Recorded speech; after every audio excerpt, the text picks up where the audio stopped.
Bone cubbus immoo kan hin qabne ture kanarree quraanni ragaan ba'aa fi caafanni qulqullaa'aa keenya qofti kan dubbatu. Okay, maaliif akka inni fuunes ibsuu hin danda'a? Kaayyoonni dhufeeftu fuudhuudhaaf. Kaayyoonni dhufee fi fuudhuudhaaf miti. Nama guutuu argateeti namni guutuu kaayyootuma qabuuti fuudha bar namni kaayyoo dhabe hin jiru. Maali Museen gaafa dhufe gaafa ergame fuudhuudhaaf ergame? Kan inni ergame By the way, Paulos dukkana keessa baasuudhaaf. Paulos iyyuu Nama guutuu miti kaa. Nama guutuu miti kaa karaafitu nama guutuu ta'een fuudha ture. Nama guutuu miti. No. Maaliif beektaa? Nam tokko yookiin dhimee isaatu hin geenye nama guutuu hin taane yookiin sammuu isaatu guutuu hin taane yookiin qaama isaa guutuu hin taane yookiin fedhii isaa guutuu hin taane nama guutuu hin taane jechuudha. Otoo nama guutuu ta'e tokkoffaan sammuu isaa guutuu fedhiin isaa guutuu si galee yoo waan kana hunda guuttate jedhe namni nama ta'e hin fuudhin hin jiru. Okay, eshi jecha Paulos dubbate sitti moo haasaa kee kanarra dhaabadhe? Natti. Isin hundumti keessan akka kootu fuuchuudhaaf yookaan immoo hirmuudhaaf baattanii natti tola ture. Garuu immoo fedhii waan qabuuf namni uumama isaatiin fedhii waan qabuufi abbaan manaadha manaa ofii isaati manaa immoo abbaa manaa ofii isaa qabaattu jedhe. Garuu waan tokko dubbate la namni asitti namni waan fedhii qabuuf jedhe miti. Ejjena dhaggeeffadhu gaa. Namni dhaggeeffadhu gaa siif isaan jira. Kan Kiristoos irra jiru. Innoo fedhii qabamoo hin qabu.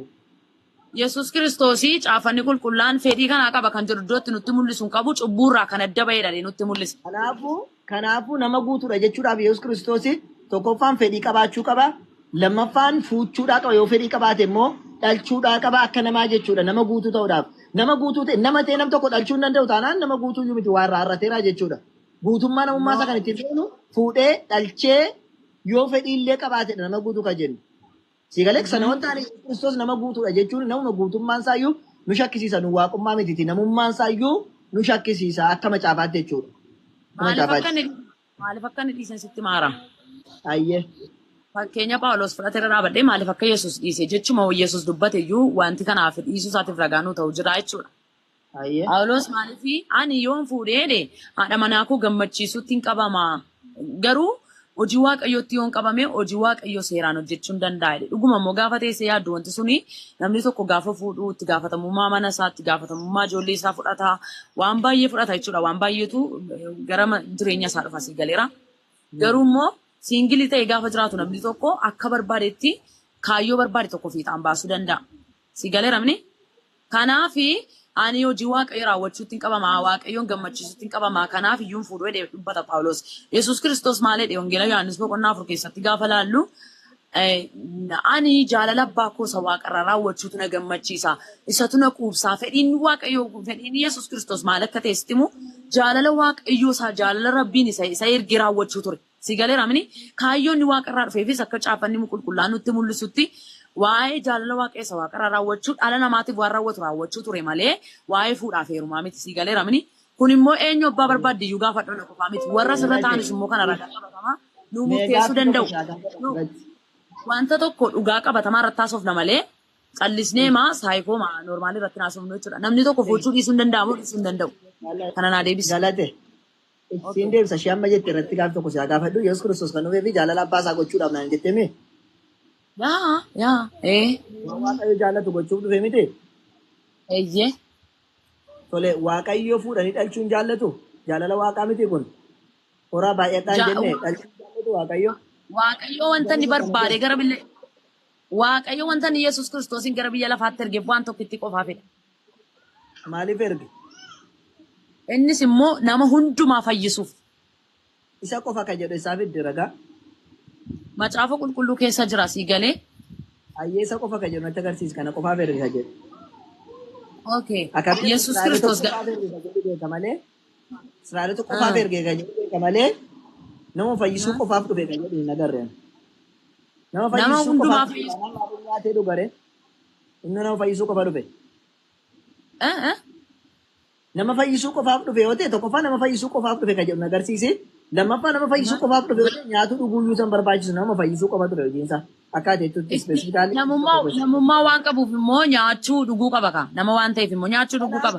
Siin jedhanis namummaa waan qabuuf fuudhee dhalchuu qabaa siin jedhe nama guutuu ta'uudhaaf. Amma gaaffii si gaafadhu naa deebisi. Namni Ayyee. tokko fuuchuu hin danda'a, fuuchuu dhiisuu hin danda'amu hin danda'u. Hin danda'a ka jedhamu fedhii isaa irratti hundaa'eeti. Fedhii namni tokkotu fedhii qabu fuuchuu dhiisuu hin danda'amu dhiisuu hin danda'u. Utuma fedhii qabu. Hin danda'u yoo sagaagale malee. Maaliif hin danda'u? Yoo sagaagalee fedhii isaa biraa iddoo biraatti cabsata ta'e dhiisuu danda'a. Yoo kana achi namni fedhii qabu nyaatee dhugu hin dhiisu akkamitti dhiisama? Eeshi. Fakkeenyaaf nama mana hidhaa keessa jiru tokkoon fakkeenya si fudhadha. Ayyee. Nama umurii guutuu akka hidhamuuf itti murteeffame tokko. Ayyee. Mana sirreessaa keessa utuu jiru fuuchuu hin danda'a? Fuuchuu hin danda'u. Maaliif? Seeratu dhorkee waan ta'eef. Seera jala Seerri jira. san seera jala jira waan ta'eef amma gaafa seera jalaa bahu sanatti fuuchuu hin danda'u jechuudha. Eh. Yesuus Kiristoos immoo jaalala abbaa raawwachuuf dhufe malee fuuchuudhaa fi Sundirqameetu sanuma iyyuu achi keessa taa'eyyuu garuu alalaqal ihtilaama al tokko tokko abjuudhaallee argaa fedhii isaa sana ofirraati baasa malee namni suni akkasumatti cal jedhee dhuma ilma namaa ta'e kan hin fuudhiin kan maal hin jenne yoo fuuchuudhaan dandeenye abjuun illee waan argutu jira. Ergamaa Rabbi salawaatu Rabbi wa salaamu alayhi malee namni hin argin hin jiru. Ergamaa Rabbi sallallahu alayhi wa sallam waan akkasii Rabbiin subhaanahu wa ta'ala narraa dhorkee jira jedhan. Namni mana hidhaa keessa taa'an nyaata dhugataanaan alalaqalloo qaamaan argachuudhaa baate abjuudhaan hin arga jechuudha. Fedhiin isaa irraa ba'an nama waan ta'eef jechuudha nama guutuu waan ta'eef. Yoo fedhiin qabu ta'e malee. Garuu immoo namni fedhii qabu namni nyaatu namni dhugu nama guutuu ta'uudhaa fi mirga osoo qabuuti otoo wanti isa dirqisiisu hin jiraatiin nama gateetti yoon sagaagalataa malee fuudhee dhalchuu qabaa jechuudha. Nama guutuu ta'a yeroo sana jechuudha. Yoo sana hin taane garuu wanti irratutu jira jechuudha. Yookiin humnatu irra taane yookiin fedhiitu irra taane yookiin sammuutu irra taane sammuu bilchinaa waan tokkotu irra taane jechuudha nam tokko. Saniif nama guutuu kan taatu gaafa fuutee dhalchitee wanna jette guutuu namaa taataa jechuudha. Yesuusinis kan dhorke akka hin fuunee wanta waaqayyotti ergetu waan tokko qofaadha siin jechaa jira. Innis immoo namoota hundumaa fayyisuu biyya ofii isaa keessa jiru sanatti nama hundumaa ol deebisuu waan ta'eef. Qofa ka jedhu ragaa naa kenna. Qofa ka jedhu ragaa naa kenna. Yohaannis boqonnaa sadii lakkoofsa 16 maal jedha? Dubbisi qofan jedhu kaanni. Qofan jedhu garuu maal jedha? Yesuus Kiristoos guutummaa biyya lafaatiif akka dhufe dubbata. Haa ta'u sanaaf dhufe jechuun bar fuuchuu isa dhorke jechuudha yookiin immoo sanuma qofaaf dhufe jechuu osoo hin taane ofiisaafis bar waan isa fayyadu waan nama isa taasisu namummaa isaatti fayyadamuudhaaf dhufa malee dhiisuudhaaf hin dhufu. Tole gara namummaa guutuu isaarrattuu gaaffiin qaba siin jedheera sana akkasiin dabarraa amma gara waaqayyummaatti darbi nama akka ta'e walii galleerra yaamoon ayyim amma kan wal dhabne maalirratti guutuudha moo hir'uudha namummaan isaa guutumoo hir'uudha waan jedhu irratti nama guutuu ta'e naani guutummaa namummaa iyyuu hin qabu hir'uudhaa siin jedhee amma hir'uuf guutuutti wal dhabne malee Yesuus Kiristoos namummaa isaa walumaa galatti nama ta'u irratti walii galleerra miti guutumaa ta'us ayya nama ta'u walii galleerra amma kan waaqaatti waaqummaa isaatti adeemnu bakka rakkoon hin jiru. Okay. Yesuus Kiristoos waaqa akka ta'e jechuudha. Ayyee. Yesuus Kiristoos waaqadha caaffanni qulqullaan keenya. Ayyee. Eessatti waaqadha yoo itti immoo masrajjaa ragaasii fiduu nan danda'a. Afata qulqullaa keessa sii dubbisu. Dubbisi. Dhibaase waaqummaa isaa jechuudha. Dirqama. Okay. Dhaggeeffadhaa hundi keessan iyyuu asirra kan jirtan.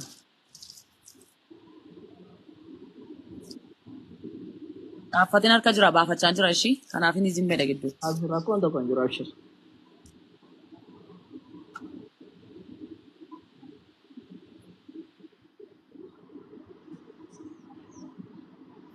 Akkas jedha nan dubbisaa. Ayyee. Yaada garaa isa Yesuus Kiristoos qaba ture qabaadhaa. Inni bifa waaqayyummaatiin utuma jiru ulfina waaqayyummaa isa abbaa isaa wajjin wal isa qixxeessu wanta qabatanii tafan itti lakkoofne. Inni ulfina sana gadhiisee akka waan tokkotti hin galle of godhe. Bifa garbummaa hin fudhate. Fakkaattii namummaatiinis hin dhalate. Waan hundumaatiinis nama ta'ee argame. Inni gad of deebisee amma du'aatti amma fannifamee du'utti iyyuu nabbuumamaa ta'ee jedha. Ayyee. Gaaffii qaba asirratti. Kutaa kanarraa waaqummaa isaa sirriitti arginaa jechuudha. Rakkoon qabu gaaffii barbaade na gaafadhu. Naa ibsita asirratti naa ibsita. Bifa waaqayyummaa isaa dhiisee dhufe bifa garbummaa moo fudhateedha miti? Bifni waaqummaa inni dhiisee dhufe maali? Garbummaa inni fudhate maali? Thank you. Gaaffii bareedaadha. Garbummaa dhiisee dhufe miti. Garbummaa fudhatee waaqayyummaa dhiise malee. Akkasuma siin jedhe maarree waaqayyummaa inni dhiisee dhufe. Akkas jedha ala dhaggeeffadhu. Inni bifa waaqayyummaatiin utuma jiru jedhamanii ree? Dhiisee dhufee jedha. Okay. Inni bifa maaliitiin utuma jiru? Inni bifa waaqayummaatiin utuma jiru. Bifa waaqayummaa sanaan maalidha? Jira. Dhiisee dhufe miti san. Bifa waaqayummaa sanaa dhaggeeffadhu kalaa kun akkuma macaafaraan si dubbisaa dhabaa isa inni bifa waaqayummaatiin utuma jiru. Bifa waaqayummaa sanaan maalidha? Jira jechaadha caafan. Dhaggeeffadhu. Ulfina waaqayummaa dhiifama naa godhi tolee. Jira ilaaraam. Maali inni kan dhiisee dhufe sun maali? Bifa waaqayummaa inni dhiisee dhufe sun maali? Okay, isan ittiin jiruuf sanni dhiise siibsu fedhe lamaan wal bira qabee si dubbisaa raam. No, kan inni fudhate garbummaa naan jennee jirra. Inni garbummaa inni fudhate maal akka ta'e natti himta? Waaqummaa bifa waaqummaa inni dhiisee dhufe sun maali? Ulfina waaqayummaa dhiise. Ulfina waaqayummaa isa abbaa isaatti wajjin. Maali inni? Ulfinni waaqayyo. Okay. Isa kana gaa Isaayyaas boqonnaa 53 irraa sin arganna. Yeroo inni du'uuf jedhettis hojii yeroo inni du'e isarratti ta'e keessattis hubannaa jechuudha. Ulfinni waaqayummaa isaanii ni dhiise waaqa ta'e utuma inni jiru biyya lafaa kanarra gaafa ture isanni arrabsame, isanni itti tufame, isanni garafame, isanni hariyatame, yeroo meeqa dhagaadhaan isa duukaa bu'ameera, yeroo meeqa arrabsameera. Yeroo meeqa jibbameera yaalii baay'eetu sarratti taa'aa ture jechuudha. Kan hundumtuu ulfinni sun kan dhabeef maaliifidha? Dhala namaatiif jedheedha jechuudha. Ulfina waaqayummaa isaa dhiiseedha. Bifa waaqayummaatiin garuu maalidha? Jira jechuudha. Afaan qulqullaan. Akka adda fikichuus kootti dhiifama guddaa. Gabaabsiidhuma bifa waaqayummaa inni dhiisee dhufe maali? Qofuma natti maali kan inni dhiisee dhufe? Bifa waaqayummaa dhiisee jiru caaffanni qulqullaan ulfina waaqayummaa dhiisee malee ulfinaaf bifi immoo tokko miti. Ulfina waaqaan isa qixxeessuu dhiisee dhufe. Eeyyeno kan isaan wal ulfinni inni dhiisee dhufe maali? Ulfina waaqayummaa amma waaqniin kabajamaa, waaqniin jaallatamaa, waaqniin arrabsamuu, waaqniin tuffatamu, kabajama maaliif aangoo namaan humna namaan waan jiruuf. Amma gaaffii koo adda siin baanee hojii irra sii deebi'a. Waaqniin kabajamoo akkas osoo hin taane. Ulfinni inni waaqummaan isa wal qixxeessu dhiisee dhufe sun ulfinni sun maalidha malee ani ulfinuma sana qofa si gaafadhe. Okay. Maali? Akka waaqayyoon kan kabajamuuf malu kabajamuu dhiise. Ikkoo sun maali kabajni? Ulfinni kan isaaf malu ulfina dhabe. Ulfinni kan isaaf malu. Si gargaaru. Waaqummaa dhiisee dhufe moo? Waaqummaa dhiisee dhufe moo? Yookiin uumamummaa isaa waa uumuu isaa dhiisee dhufe moo? Jiraachisummaa isaa dhiisee dhufe moo? Si galee?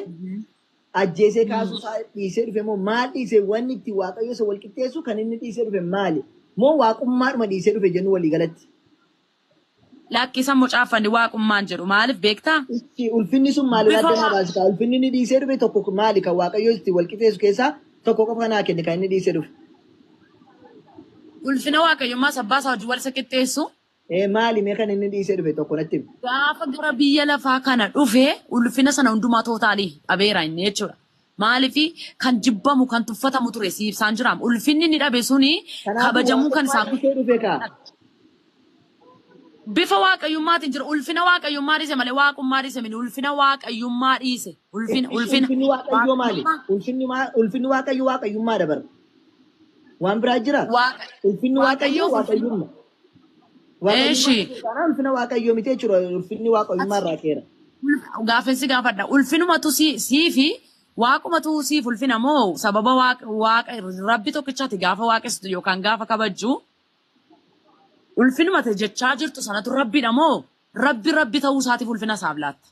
Lakki ani rabbiin innumtuu ulfaataa waan ta'eefan isa ulfeessaan. Sigalee waaqa kabajamaa waan ta'eefan kabaja jechuudha. Kabajamaa too baate immoo ulfinuma iyyuun kennuufan. Sigalee kanaafuu ulfina isaa yoo dhiisee waaqayyo ulfina isaa dhiisee waaqummaa isaa dhiisee jechuudha. Yoo ulfina isaa dhiise Bakka dhaggeeffadhu gaa. waaqummaa isaa dhiise jechuudha. Ati ulfina isaa dhiise taanaan waaqummaa isaa dhiise hin jedhamu. Maaliif yoo itti immoo Akkasi ta'a. si ibsuu nan danda'a. Ulfinni waaqummaa keessaa inni tokkoffaan isaaf sagaduudha. Kanatti isa ulfeessitu yookiin kan isa kabaju kabajisaa keessaa inni tokko isaa sagaduu, isa kadhachuu, waaqummaa isaatiif lallabuu yookiin waaqummaa isaa himuu yookiin waaqummaa isaa ammas waa uumuu, waa jiraachisuun kun ulfina isaati. Waa jiraachisuu hin danda'u taanaan waaqummaa isaa keessaa tokko irrate, ulfina isaa keessaa tokko irrate. Si galee waaqummaa isaa dhiise taanaan waaqummaa isaa irraa hafee kan biraa jijjiirame jechuudha. Kanaafuu waaqummaa isaa dhiisuudhaaf inni tokkoffaa waaqummaa isaa keessaati wanni isa mazan ulfina isaaf kennisiise iyyuu waaqummaa isaati. Uumuu isaatu ulfina isaa kennisiise. Jiraachisuu isaatu ulfina isaa kennisiise. Nyaachisuu isaatu ulfina isaaf kennisiise. Si galee osoo kanan godhu ta'ammaa ulfina waaqummaa hin qabu jechuudha. Kanaafuu ulfina waaqummaadhaan wal qixxeessu dhiise jechuun amala waaqummaa keessaa tokko dhiisee dhufeera yookaan immoo waaqummaa dhiisee dhufeera jechuudha gara biyya lafaatti akkaati jettuutti yookiin akka macaafni jedhutti. Akka macaafi jedhutti bifa waaqayyummaa isaatiin jiraadha malee bifa waaqayyummaa isa gadhiise hin jedhu macaafi. Ulfina isaa garuu gadhiisedha. Kanaaf jedhu ulfinni inni gadhiisee dhufee fakkeenyaaf ati waaqa jettee kanatti kabajuuf maaliif? Kanatti ulfeessituuf kanatti kabajuuf. Eeyyenu kanan kabajuufi waaqayyo waan hundumaa gararraa waan jiruufi waaqayyo cubburraa kan adda ba'e qulqulluu waan ta'eefi waaqayyo gaarii waan ta'eefi wantoota kanaaf kana fakkaataniif waaqayyoon nan kabajaa, waaqayyoon nan jaalladha, waaqayyoon nan ulfeessaa jechuudha. Nan ulfina qabeessaa. Kanaafuu waaqayyo waaqayyummaa isaatiin guutuu waan ta'eef miti ati waaqessitu. Kanan waaqessu kanaafidha. Wanta ati isa waaqessituu fi waaqummaa isaa waan inni fakkeenyaaf kan nyaachisu kan obaasu waaqummaa waan qabuu fi qulqulluu waan ta'eef jettee miti. Qulqullummaa isaa kana utuu dhiiseeti waaqayyoon ulfeessitaa waaqummaa isaatiin. Maaliif nu ulfeessaree? Xuraa'atu ta'e nan ulfeessitu jechuudha. Xuraa'atu ta'e. Kanaafuu ulfina waaqayyummaa keessaa inni tokko maali qulqulluu ta'uu isaati. Lammaffaa waaqummaan kun otoo uumuu isaa dhiiseeti. Waaqayyo kana waaqayyummaa isaatiin ulfeessitaa? Kabaja keessa taafe? Utuu maal ta'e? Uumaa ta'uu isaarraa uumuu dhiisuu osoo dhiise. Uumuutu dhiiseeti hin kennuuf Yesuus Kiristoos immoo uumaadha. Galatoom jiraachisuuf ajjeesuu osoo dhiiseeti waaqummaa isaatiif kabajan kennitaa? Hin kennu Yesuus Kiristoos immoo jiraachiseera ajjeeseeras. Kanaafuuti erga Yesuus Kiristoos ajjeesee jiraachise ta'eeti erga Yesuus qulqulluu ta'eeti ulfina waaqummaan isa wal qixxeessu dhiisee dhufe sun maaliidhaan gaaffii gaafate? Baaqqa gaaffii bareedaa na gaafatte. Ulfina sana gadhiise gaafa jedhu sababa inni tuffatamee fi jibbamee fi yookaan immoo nama biratti fudhatama dhabee fi saba sana keessatti duwwaa miti. Ulfina sana gadhiisuun gadhiisee dhufe bara.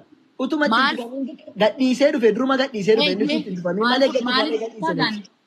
Inni maalidha beektaa? Galate dhiifama naa godheedha diraaki. Erga gadhiisee dhufeeti itti tufameetu ta'eeti. Erga itti tufameeti gadhiise soo ta'e. Waanuma tuffatameef gadhiiseen inni garuu jalqabuma gaafa gaaraa dhufu dhiisee dhufee jedha. Maal dhiisee dhufee siin jedhu tutti hin tufamiin dura wanni inni dhiisee dhufe maali? Wanti inni dhiisee waaqummaadhaan utuu jiru namummaa fudhate. Kanaafuu waaqummaa dhiisee namummaa fudhatee mee kana wanti barbaadu. Bifa waaqayyummaadhaan jira garuu namummaa accept godhe namummaa fudhate. Kanaafuu waaqummaa dhiisee namummaa fudhate miti garbummaa fudhate. Ulfinni waaqayyummaa isaa gadhiiseera. Caafanni qulqullaan gadhiiseera. Bifa waaqayyummaa garuu gadi hin dhiisne chaara caafanni qulqullaan.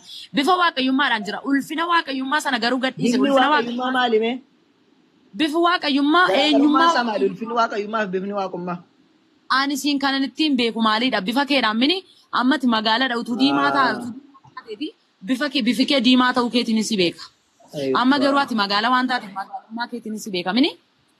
Bifa waaqayyummaa isaa kan jiru sun waaqayyummaa isaa tasumayyuu akka gadi hin dhiisne caafanni qulqullaan innaasaa garuu maalidha ulfina isaa waaqayyummaa isaatiif kennamuufii qabu sana gadhiise bifa namummaa hin fudhatee jedhala.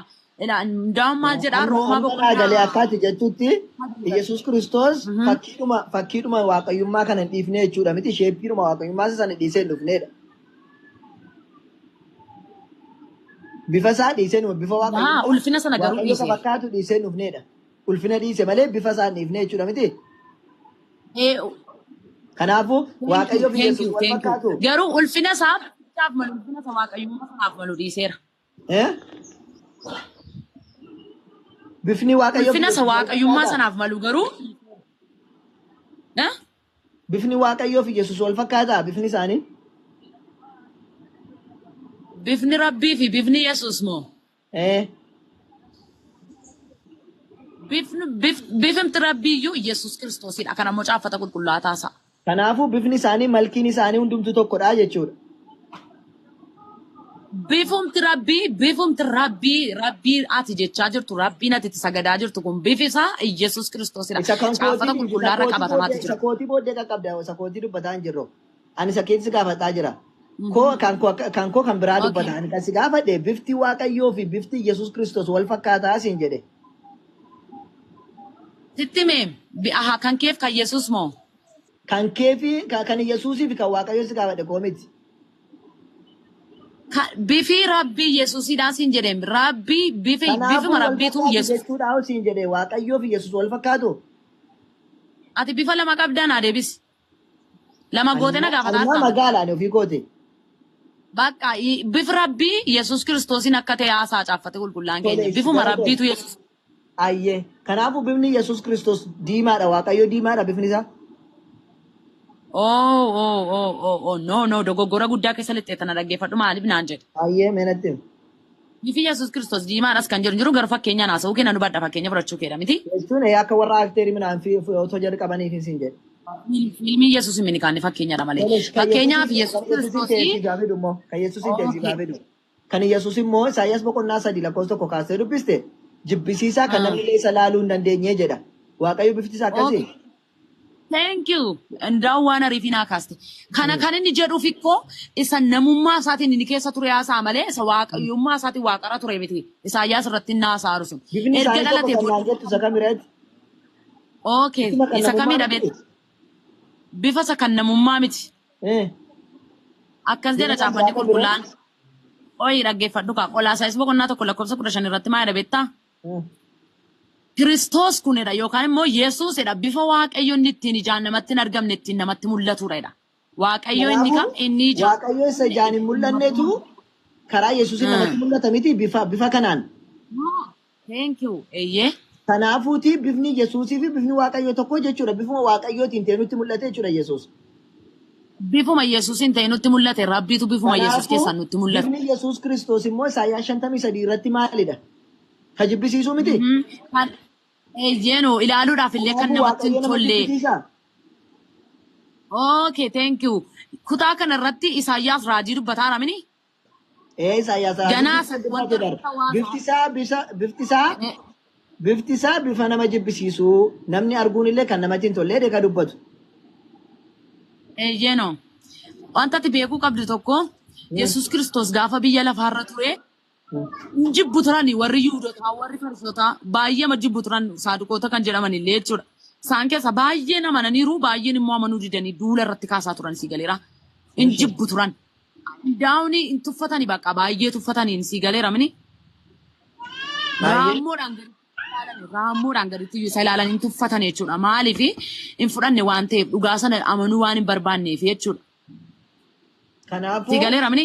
Kanaafuu biyya lafaarratti osoo hin taane waa'ee bifa isaanii naasaara. Jara tuffatan hin tuffannee osoo hin taane kan namni ilaaluun nama jibbisiisu kan inni jedhe kana Yesuusiif inni tokko jette galatoome amma kana.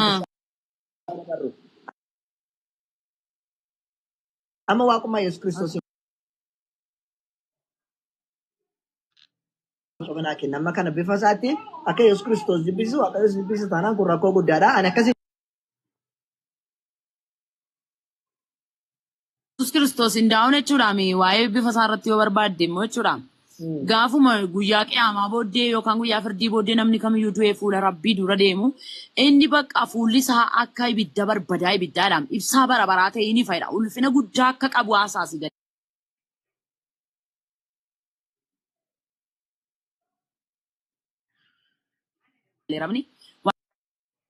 Waaqayyummaa isaa keessatti kan inni gaafa jijjiirame kan biraa jijjiiramee dhufa kaanni malee Yesuus aduu ture miti inni kan lammaffaa Yesuus kan biraa jijjiiramee kan dhufu inni malee Yesuus jalqaba uummanni argan sanaa miti kan uummanni argani Waaqayyo isa jijjiira xiqqoo ishiin lallabna nan dhufati abbisse xiqqoon harkaa fuutaa al tokko dhiifama sa'aatii wayiin na darbe daqiiqaa 5 qofa naa kennaati. Abdusee jirta? Yookiin namni Jira biraa jira. jiraachuu? Ayyee. Itti fufaa. Tole tole. Ayyee. Jaalataa quraanee soo jiraatti. Itti fufaa. Namni moderator qabdanu guys. Galatoo. Ishuma waliin itti fufaa masitti. Baay'ee hubachiisaa jirta. Waa'ee waaqummaa Yesuus nu hubachiisuu dandeessaa hanga isaan dhufanutti. Eeyyee rakkoon qabu asuma itti fufna asuma irra jirurraa kaasee sila waan tokko atis jirta si hordofaan ture caafata qulqullaa kana keessaa waa'ee namummaa Yesuus Kiristoosiif kan jiru naan furadhaa jedheera. Maaliif quraana kun na deeggera waan ta'eef wanta jiru kaasee tureetis dhaggeeffachaa turteetta. Caafata qulqullaa kana keessa kan jiru immoo filatamee fudhatama osoo hin taane guutummaa isaatitti amanamuu qaba jechuudha. Maaliif namni keessaa hir'isee Gaafiin isaanii amma nuti namummaa waliif galla karaa kamiinuu akka quraanaattis akka macaafaattis akka seenaattis Yesuus nama ta'uu namni mormu hin jiru. Sun wanti haddii kana irraa haasa'uu barbaachisu hin jiru. Yesuus nama inni waliif galla atis waliif galta anis waliin gala waan ta'eef kan irratti nuti wal dhabne waaqummaa isaati waan ta'eef yoo dandeesse macaafa qulqulluu irraa teksiinuu kennaa. Bakka Yesuus Kiristoos yeroo lafa kana jiru irratti namummaa ofii barsiiseera mi Yesuus? barsiiseera sirriitti Waaqummaa ofii homaa barsiisuu dhiisa. barsiiseera waaqummaa isaas. Mee bakka inni Yesuus Kiristoos namummaa malee waa'ee waaqummaa ofii barsiise nuu kenna. Okay, masrajaa Yohaannis boqonnaa 10 lakkoofsa 30 isinii dubbisuu nan danda'a. Isa dura garuu kutaa kana dubbisnee kutaa kana waliibsinee darbinu finnee jechuudha. Jechuun amma maal beektaa kan si gaafadhu. Yesuus ifaan ifatti mamii tokko shakkii tokko akka hin qabne akka nuu galutti nama ta'uusaa dhibbaan dhibbatti barsiisee mi macaafa guutuu kana keessatti. Erga akkasitti ifaan ifatti barsiisuun isaan oollee akka namaa galutti barsiisa ta'e akka namni irratti waliin falmineef maaliif akka waaqa ta'e dhibbaan dhibbatti akkuma namummaa isaa kana nu barsiisuu dhiise. Nama biraatu amma fakkeenya Yesuus akkana inni waaqa jedha malee akkuma inni ani nama jedhee ofirraa dubbate maaliif ofirraayis ani waaqa jedhee dubbachuu dhiise. Yesuus Kiristoos koo waaqummaa isaa kutaa garaa garaa keessatti ibseera. Waaqummaa isaa wanta mul'isuusi waaqummaa isaas dubbate. Mul'isuu miti kan inni amma fakkeenyaaf qo'isii baasame namummaa Yesuus bakka baay'eetti ana nama akkasii ajjeesuu barbaaddu Abrahaam akkasin goone kan inni jedhee dubbatu ani nama akkasii jedhee dubbatu ani waaqa akkasii kan jedhu tokko maaf wongala keessa dhabame dhagaafiin. Okay, namummaa Yesuus wanta wal falmisiisu qabu sirriitti guuteera macaafa kee qulqulluu keenya irraa jechuudha. Yesuus Kiristoos nama kan wal falmee hin jiru dhugaadha. Waaqummaa irratti wal falmuu jedhamu. Mee waaqummaa isaanuu kennayyee. Yesuus Kiristoos akkasittiin jedhee siin dubbisa kutaa kana.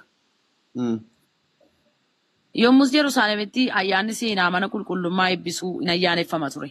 Yeroon isaas yeroo gannaa ture. Yesuus immoo mana qulqullummaa keessaa kutaa gordooffoo Solomoon jedhamu jala in deddeebi'a ture. Yommus warri Yihuudotaa isatti naanna'anii atamma yoomitti garaa keenya rarraafta? Masiicha yoo taate keessaa baasii nutti himi ittiin jedhan. Kanarratti Yesuus deebisee ani isinitti himeera isin immoo namantan. Hojiin ani maqaa abbaa kootiin hojjedhu hundinuu anaaf dhugaan ba'u.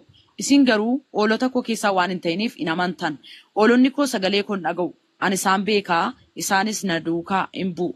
Ani jireenya bara baraa isaaniif nan kenna. Isaan bara baraan hin badan. Namni tokko illee harka koo keessaa isaan hin butatu. Abbaan koo inni anatti isaan kenne hundumaarra guddaadha. Omti nus harka abbaa koo keessaa isaan butatu. Galaane amma kana lallabate. Abbaanii fi ani tokko isaaniin jedha. Kunoodha wanta sana siibsuuf hin si dubbise malee kutaan barbaadu lakkoofsa 30 qofaarra dhagaruu lakkoofsa 30 sana siibsuuf immoo jalqabaa kaasisi dubbise. Deemaa jirtu itti marsanii gaafii hamma yoonaatti maaf garaa nuraaf gaafatan. Iddee inni ani waaqayyoodha jedhee si gaafate nama waaqummaa isaa kan mirkaneessu. Nuu kenni jennaan teessuma tokko lakkoofsa 30 irratti maal jedha? Lakkoofsa 30 irratti maal jedha? Abbaanii fi ani tokko isaaniin jedheera. Maaliin tokko jarri? Waaqummaadhaan. Maaliin tokko Yesuus Kiristoos maaliin? Maaliif beektaa? Maaliin tokko jarri? Qaamaan immoo waaqummaadhaan immoo maaliin namummaadhaanis tokko jarri Yesuus nama waan ta'eef.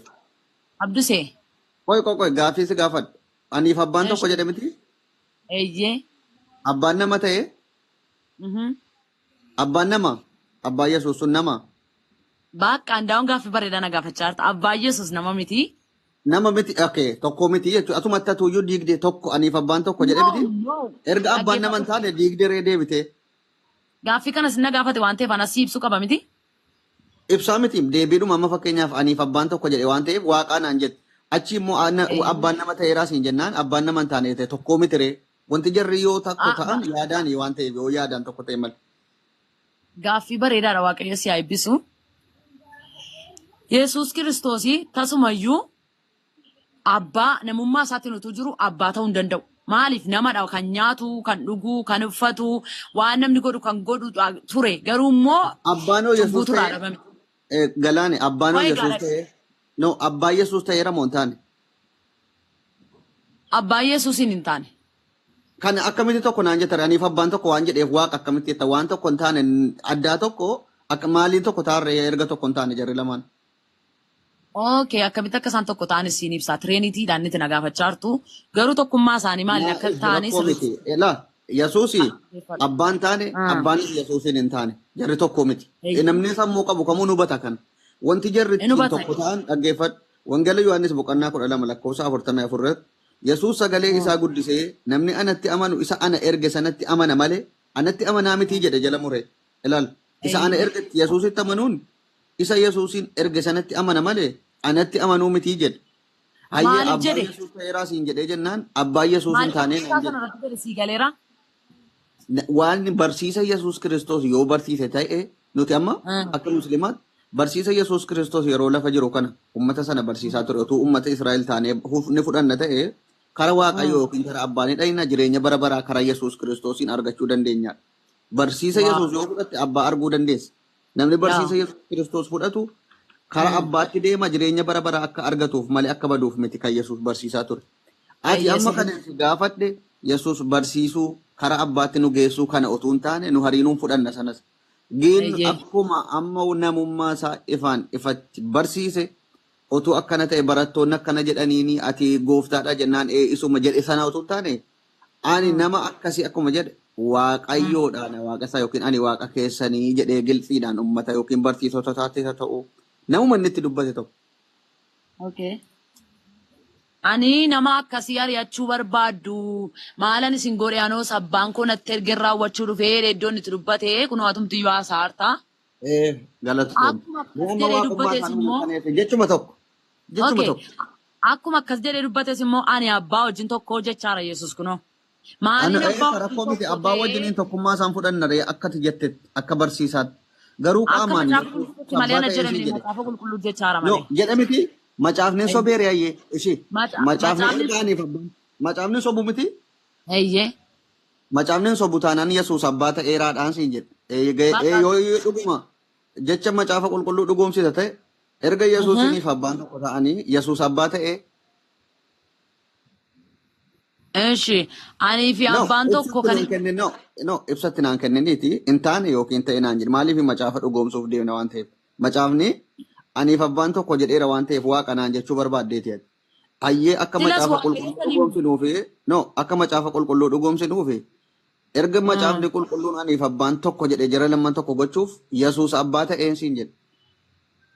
Okay, amma si ani waaqayyo tokko malee waaqayyo sadii siin jechaan jiru.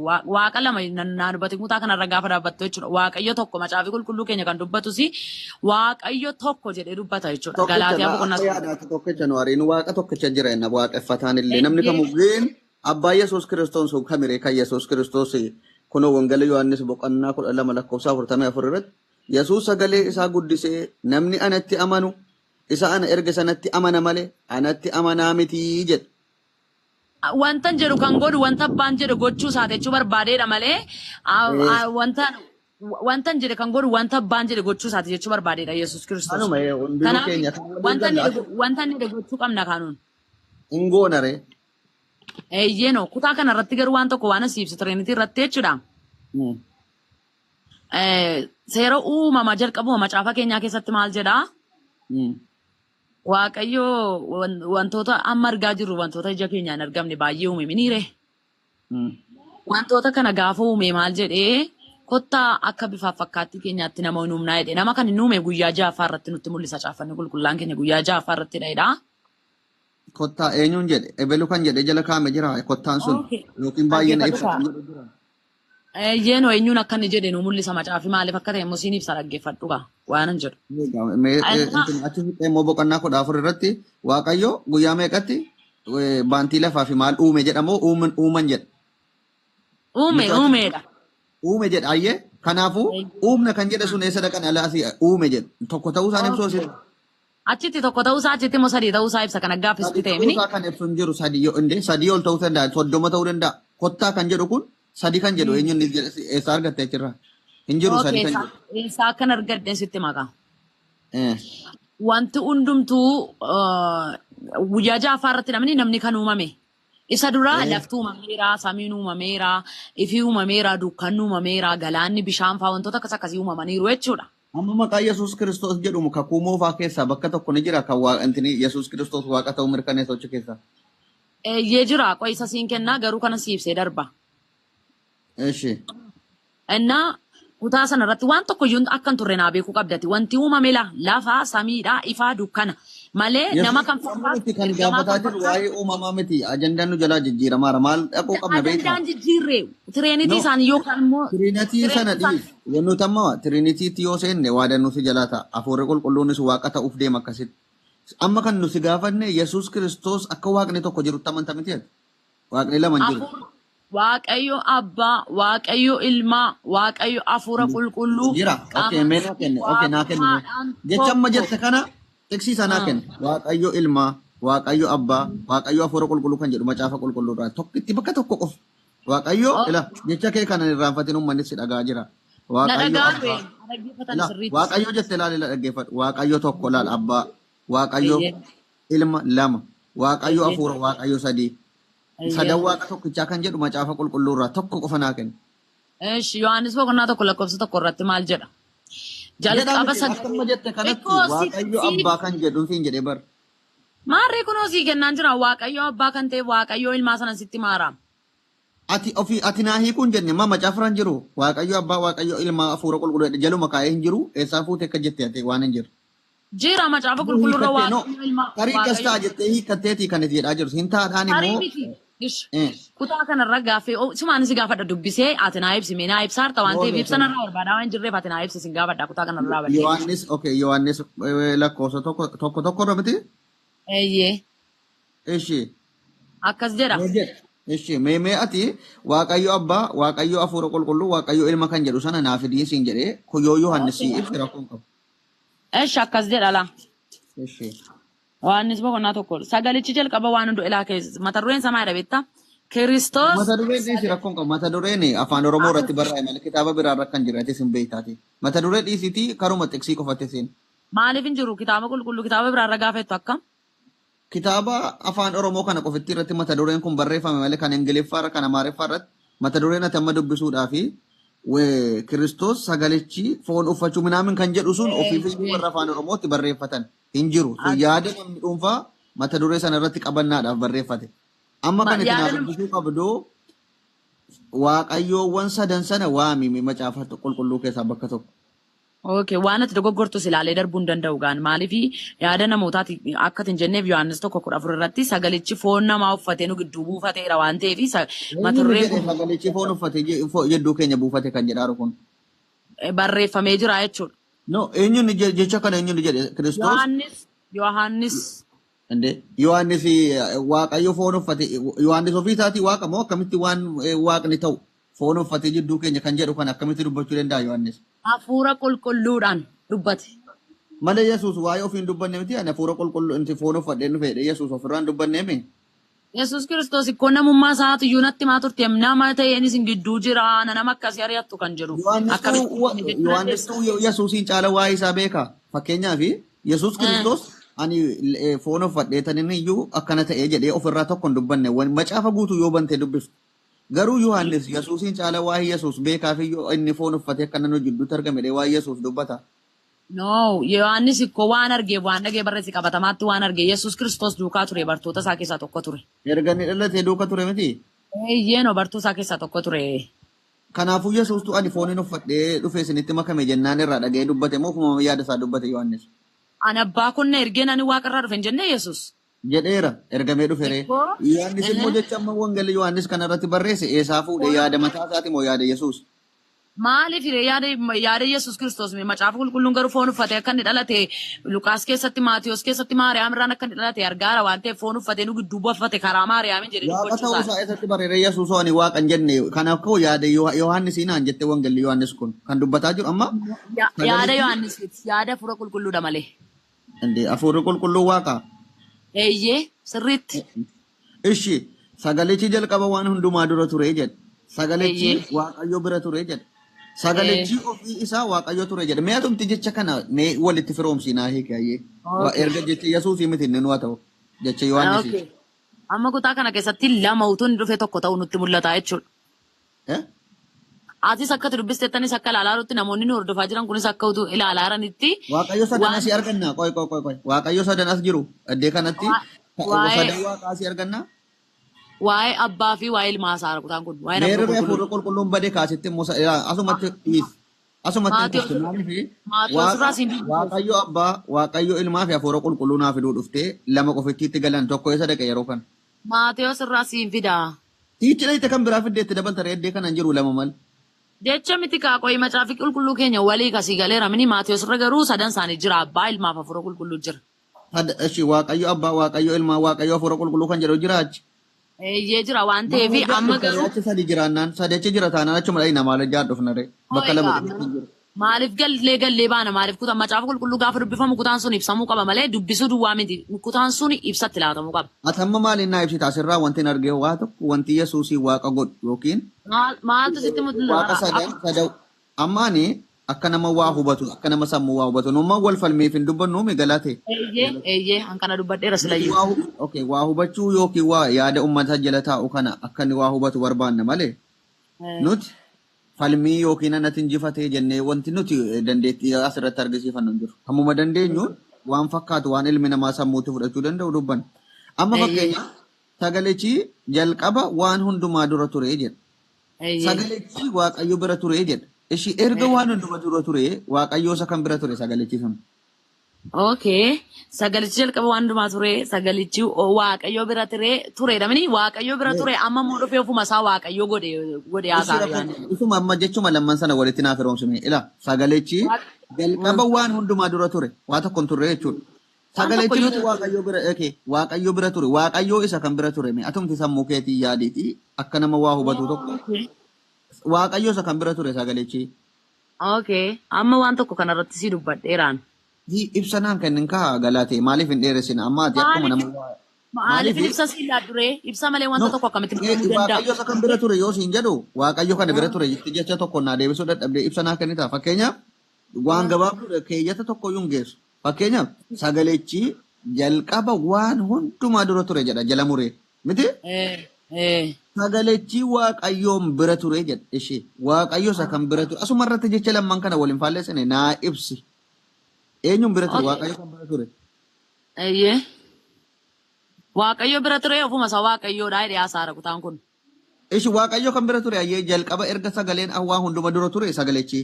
Waaqayyo sagalichi immoo waaqayyo bira ture jedha ilaal. Sagalichi waaqayyo ture miti bar. Waaqayyo bira ture waaqayyo isa kan bira ture hafuurichi sun yookiin sagalichi sun. Sagaleen jalqaba waan hunduma dura ture waaqayyo isa kan bira ture. Okay. Isa kana siin ibsaa dhaggeeffadhu gaa. Seera uumamaa keessatti sila akkuma dubbate jechuudha. Waaqayyo gaafa waan hundumaa uume kottaa jedhee uume mini. Jedhee rakkoo qabu akka taan addan baaneeti achitti kottaa jechuun. Ibsa gaarii siillaadha waan ta'eef siiriyees taate na dhaggeeffachuu hin dandeessu ati. Nan dhaggeeffadha garuu sibkatii miti gaafiin keenya gaafii afaaniiti waan ta'eef wal harkaa fuudhaa. Daqiiqaa tokko yookaan daqiiqaa lama gidduutti si ibsuu nan danda'a. Gaafii kun nuti gaafii afaanii wal gaafataarra moo ibsa yookiin daqiiqaa walii qabne dubbataan jiru galate akkanatti sirriin ture. Gaafiin sagaleen jalqaba ture waan hunduma dura ture gaafiin koo qalaalii dabar waan daqiiqaa tokko miti sekoondii 10 namatti fudhattu miti bar. Gaafiin koo sagaleechi jalqaba waan hunduma dura ture waa tokko ture.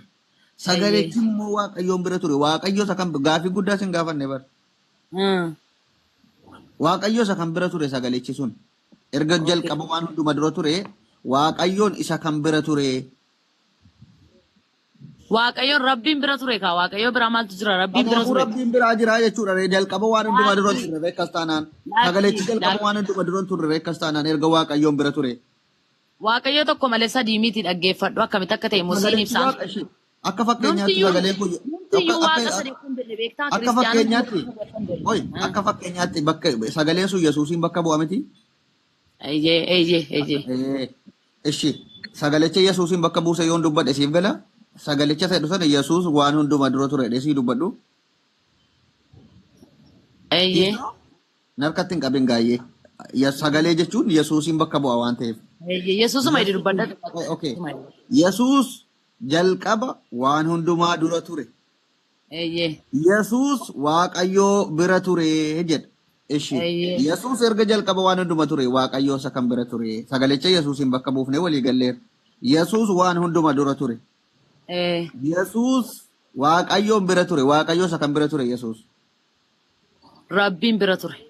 Kanaafuu rabbiin biraa jira maaliif Yesuus waaqa naan jettare waaqni tokko moo lama jira addunyaa kanarra yookiin akkati beektutti. Dhaggeeffadhu tokko jiraan sadiin jedhan tokkodha malee. Ishi kanaafuu Yesuus waan hundumaa dura ture. Yesuus Waaqayyoo bira ture erga jette Waaqayyoo ni jira miti. Abbaan sun. Kanaafuu bira ture moo isuma ture reenni? Isuma ture jechuun jechaadhaan Akkamitti taaree ilaa jalqaba waan hundumaa ture bira ture siin jedha barinni immoo ishii. wanta tokko wanta ati baruu qabdu jiraam kutaa kana gochuun waan ati baruu qabdu jiraaf dusee.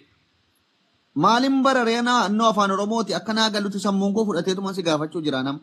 Ati si galeera asuma dhuguma galate. Eeyyee dhugaasuma Falmiidhaan yookiin waan sitti ulfaate tokko gidduma waan inni itti maneef jetteen fudhatini. Si galee jechuun kun macaafa qulqulluu kun. Isuma dhugumaa naa galeera kutaan kun garuu Mee mootii kutaa akkamitti si galime? Mee naa ibsi akka namni illee si haa hubatu. Jechuma sagalechi jalqaba yookiin Yesuus jalqaba waan hundumaa dura ture. Yesuus Waaqayyoo bira ture.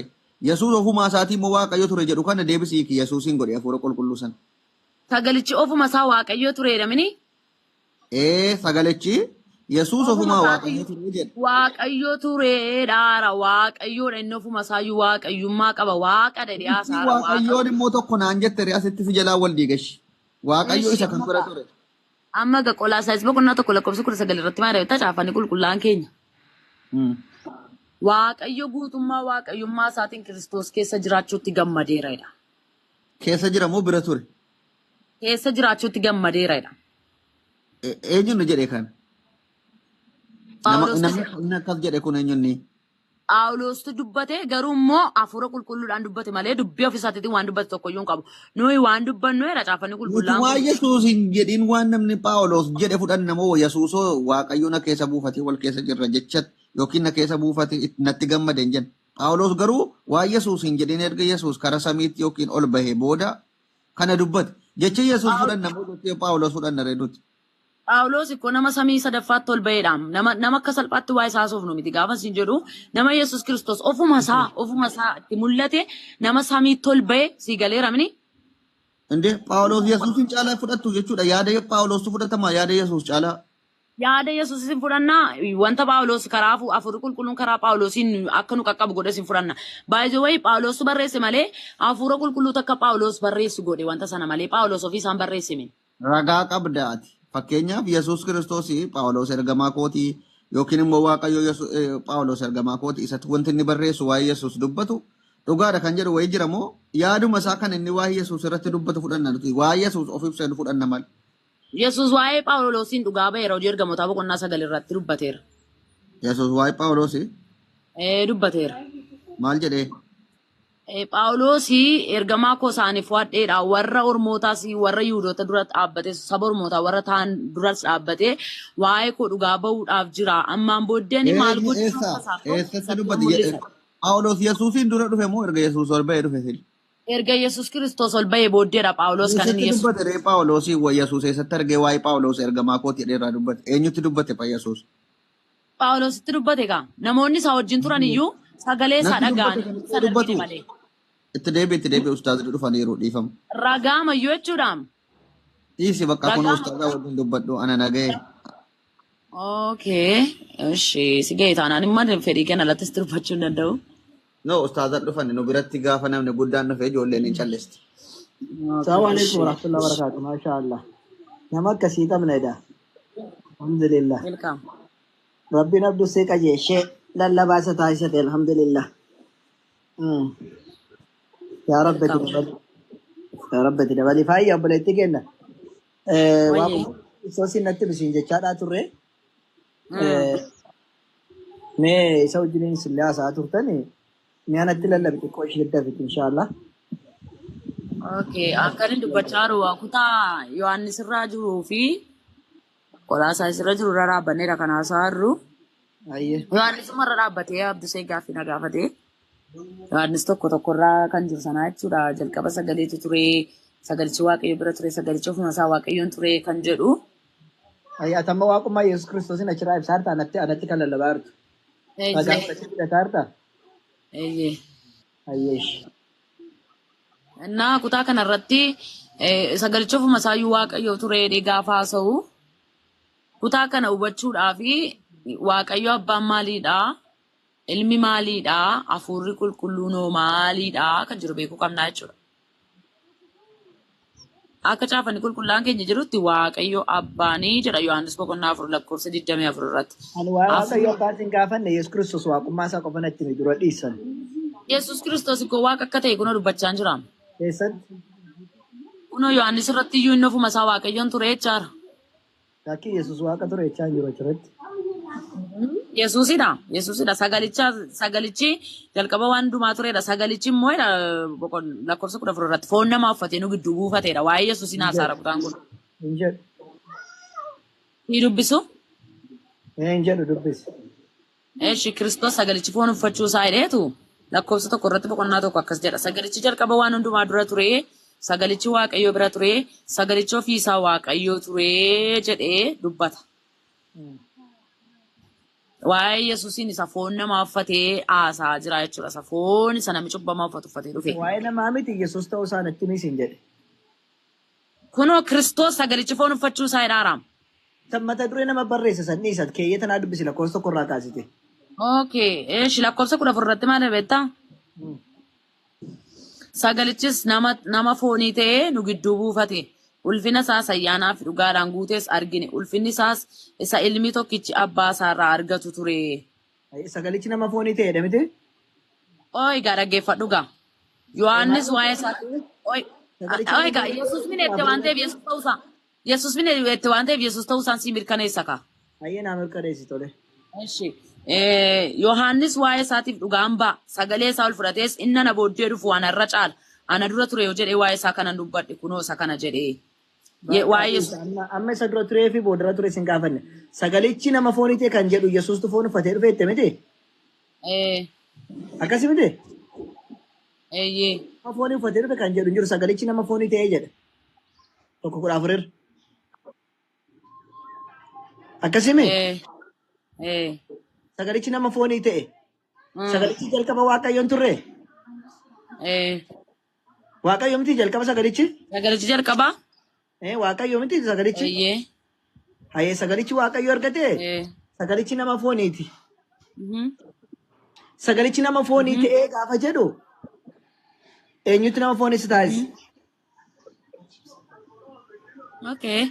Sagalichi foon nama uffatee nu gidduu buufatedha. Waaqayyo argate akkamitti eenyutu foon akka inni foon uffatu godheedha mini? Hin jedhu. Hin jedhu. Eenyutu akka inni foon uffatu godheedha mini? Gaaffiin kee? Akkan siin jedhe eenyutu uffatu osoo hin taane sagalichi nama foonii ta'ee jedha. Sagalichi immoo Waaqayyo naan jetteetta. Eeyyee. Waaqayyo sun immoo Yesuusii naan jetteetta. Eeyyee. Akkasime sagaleen nama foonii yeroo ta'u sagalee sana nama foonii taasisee siin jedhe. Kunoo sila sii dubbiseera. Isa baga dhufteeyyuudhaati. Filippisius boqonnaa 2 irratti foon nama uffatee nama ta'ee dhalate waan hundumaan nama ta'ee argame bifa namummaan fudhate jedhamani. Nama ta'e gaafa jettu maaltu nama taasisee siin jedhan. Waaqayyootu akka inni nama ta'u isa godhe. Kanaafuu Waaqayyootu akka inni nama ta'u isa godhe miti? Eeyyee. Waaqayyo isa kamtu akka inni nama ta'u isa taasise? Rabbitu akka inni nama ta'u namummaa fudhatee garaa Maariyaamiin keessaa dhufee dhalatu godhe. Waaqayyo isa kamtu akka inni nama ta'u taasisee siin jedhe. Rabbi. Waaqayyo Waaqni nu sirsa kami? Rabbi. Rabbi isa Waaqayyo kami? tokkicha. Rabbi isa kamtu akka inni nama ta'u taasise? Akkamitti siibsare waaqa kan biraa jira waaqayyo tokkicha tokko ni namummaa fudhatu godhe. Waaqayyo tokkichatu Yesuus akka inni foon uffatu taasise. Eeyyee. Kanaafuu waaqayyo tokkicha jiraachuu naman taati. Waaqayyo tokko malee Islaamu waaqayyo biraan hin jiru waan tokko siin jechaan jiraan baay'ee sadiin jedhu. Yesuus Kiristoos waaqa miti kaa. Dogoggora guddaa siin qabdanii nuyi tokko hin alaasii galeera. Yesuus waaqayyo miti kaa. Waaqayyo tokkicha jira taanaan. Waaqayyoodha. Maa waaqayyo takka inni foon uffatu taasise hin jenne. Waaqayyo abbaa waaqayyo ilmaa waaqayyo afurii qulqulluun garuu tokko malee sadii miti. Essi waaqayyo abbaa waaqayyo ilma waaqayyo afurii qulqulluu kan jedhu fidi. Fidi waaqayyo abbaa waaqayyo ilma waaqayyo afurii qulqulluu kan jedhu agarsiisa macaafa keessa. Okay. Maqaan rabbii waan hundumaa gochuu akka danda'u nama hin taane. Ani waa'ee gochuu miti waaqayyo abbaa waaqayyo ilma waaqayyo afurii qulqulluu kan jedhu agarsiisa macaafa keessa. Yesuus maal jedhe? Waan fedhe haa jedhu ati waanuma waaqayyo abbaa waaqayyo ilma waaqayyo afurii qulqulluu kan jedhu qofa agarsiisi. Isa sitti mul'isaara Yesuus wanta inni jedhe. Natti agarsiisi def. Yesuus maqaa koo maqaa abbaatiif maqaa afurii qulqulluutiin hojii hojjedhaa isatti namoota barsiisaa isatti namoota gaafanne sana ansan sin gaafanne akkas gaafadhe waaqayyo abbaa waaqayyo ilma waaqayyo afurii qulqulluu kan jedhu fidi macaafa keessa. Waaqayyo ilmaa kan jedhu kunoo Filiphisiis irraa osii dubbiseera. Agarsiisi. Deebi'ee immoo Yohaannis 10:30 irratti anaaf abbaan tokko jedheera Yesuus. Ani sin gaafanne akkasiin jenneen tokkodha ta'anii lama ta'anii sadii ta'anii osoo hin taane waaqayyo abbaa waaqayyo ilma waaqayyo afurii qulqulluu kan jedhu qofa agarsiisi. Waaqummaa ilmaa kan mul'isu Filiphisiis boqonnaa 2 irraa ammas itti dusii dubbiseera. Ani kan mul'isu hin jenne waaqummaa isa kan mul'isu osoo hin taane waaqayyo ilma waaqayyo afurii qulqulluu waaqayyo abbaa kan jedhu agarsiisiis hin jedhan dubbii gabaabaa malee kan mul'isu waaqummaa isa kan farhaanummaa isa kan mul'isu jettee waan ta'e fidda osoo hin taane farhaani jedhee waan gadhaabu na fiduu qabda waan maqaa koo dha'u kan. Kanaafuuti waaqayyo abbaa waaqayyo ilma waaqayyo afurii qulqulluu kan jedhu isaa fidde agarsiisi. Yesuus Kiristoos waaqadha kan jedhu kunoo jiraan siin jedhe. Ani amma waa'ee Yesuus Kiristoos waaqa moo waaqa miti amma mata dureen jijjiirseetta. Waaqayyo abbaa waaqayyo ilma waaqayyo afurii qulqulluu kan jedhu qofa agarsiisi. Eshi waaqayyo ilmaa siin baasaa Tiitoo boqonnaa 2 irra jira soorii lakkoofsa 9 hin beeku nan ilaala. Tiitoo boqonnaa 2 irratti maal jedha beektaa? Nuuf garuu waaqayyo tokkotu jira fayyisaa keenya isa nu eeggachaa jirru. Waaqayyo keenya isa guddichadha. Inni immoo Yesuus Kiristoosidha. Waaqayyo keenya isa guddicha inni immoo Yesuus Kiristoosidha. Ajab. Ajab. Inni waaqayyo keenya isa guddicha Yesuus Kiristoosidha ammoo dhiyaasa. Ayyee gaafadhu dubbisi. Okay. Isin baasa.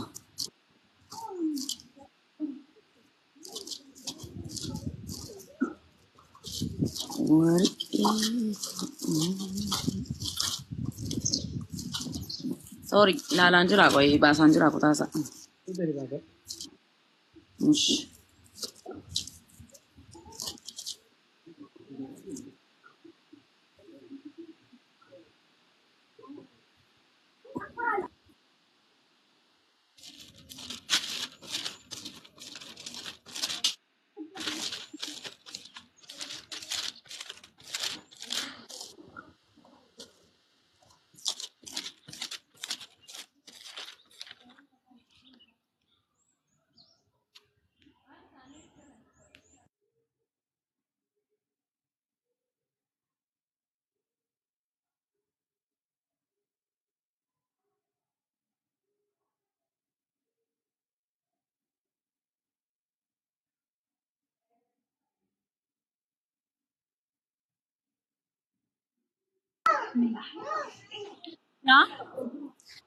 Achumaan abdii keenya isa deebi'ee jedhu sana hin eeggannaa.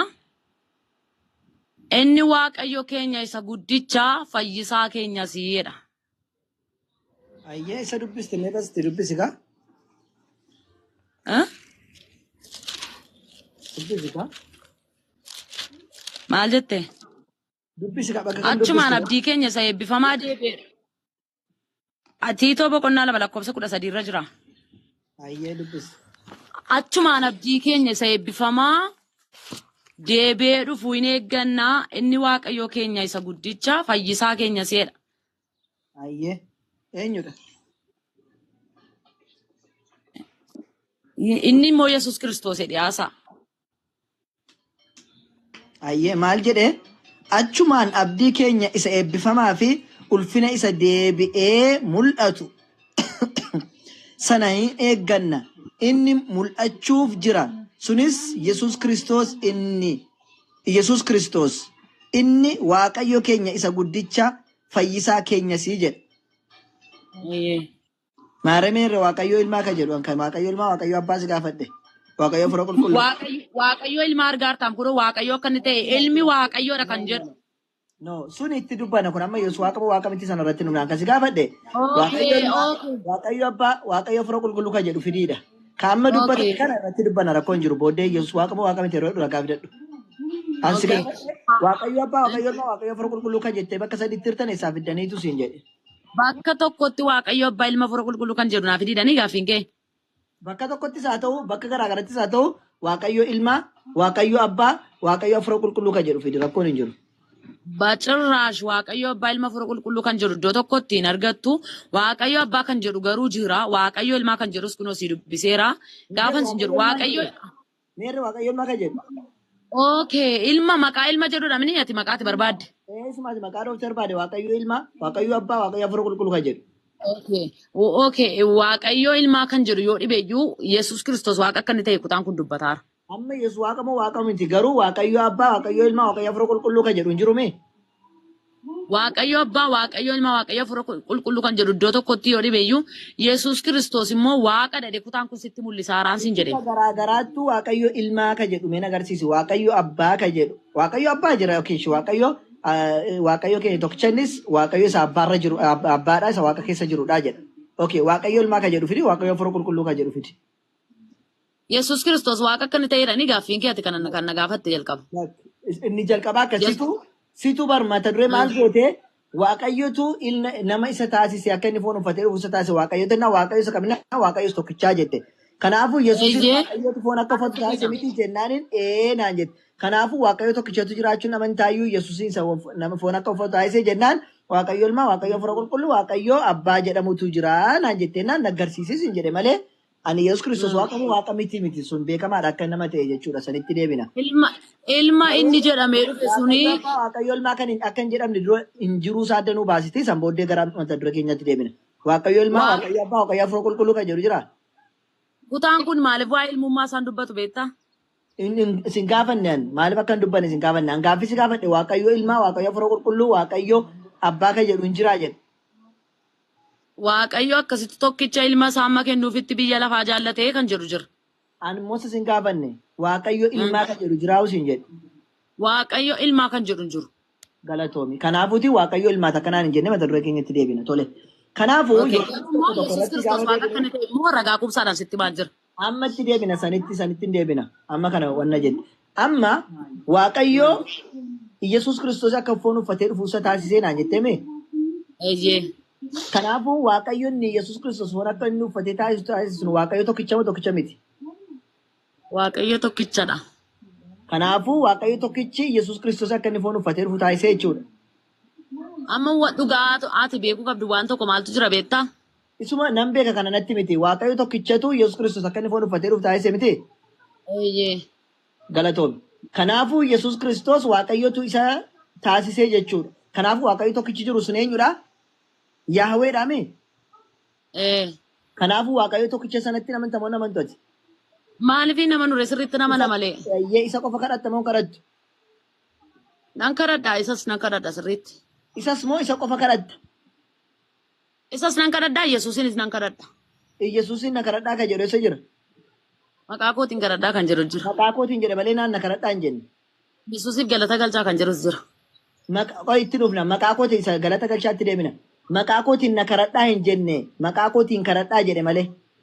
Maqaa kootiin abbaa kadhadhaa jedheera garuu immoo Yesuus Kiristoosiin immoo. Maqaa isaatiin abbaa kadhatta malee Yesuusin hin kadhattume. Fayyisaa keenya isa ta'e Yesuus Kiristoosiif galata galchaa kan jedhus immoo jira ansiin jedhe. Sun rakkoon qabu galata waa'ee galchuutti hin dhufna. Kanaafuu galata galchitamaan rakkoo qaba yoo waan gaarii si tolche. Akkasiin jedhan gaaffisi gaafadhu. Waan gaarii yoo naa goote akkasuma gaa Yesuusis waan gaarii waan hojjete. Kanaafuu sun rakkoon qabu waan gaarii nama hojjete yoo galata galchite sun rakkoodhaa miti. Garuu kan ati kadhattuuf kan ati sagadduuf Waaqayyos tokkicha sanaaf miti. Waaqayyos tokkicha nan kadhadhaa Yesuus Kiristoosinis nan kadhadhaa. Maaliif kadhatta Yesuus Kiristoosin eenyu kadhadhu siin jedhe? Maqaan isaa fayyisaa waan ta'eef maqaa isaa qofa waan ta'eef dhala namaatiif kan kenname amma biyya lafaarra amma jirrutti akka nuti ittiin hojjennu Maqaan Fayyisaa kunoo jala jira Fayyisaa ol si gachuu maqaan isaa Fayyisaa waan ta'eef isa kanatti aareeti.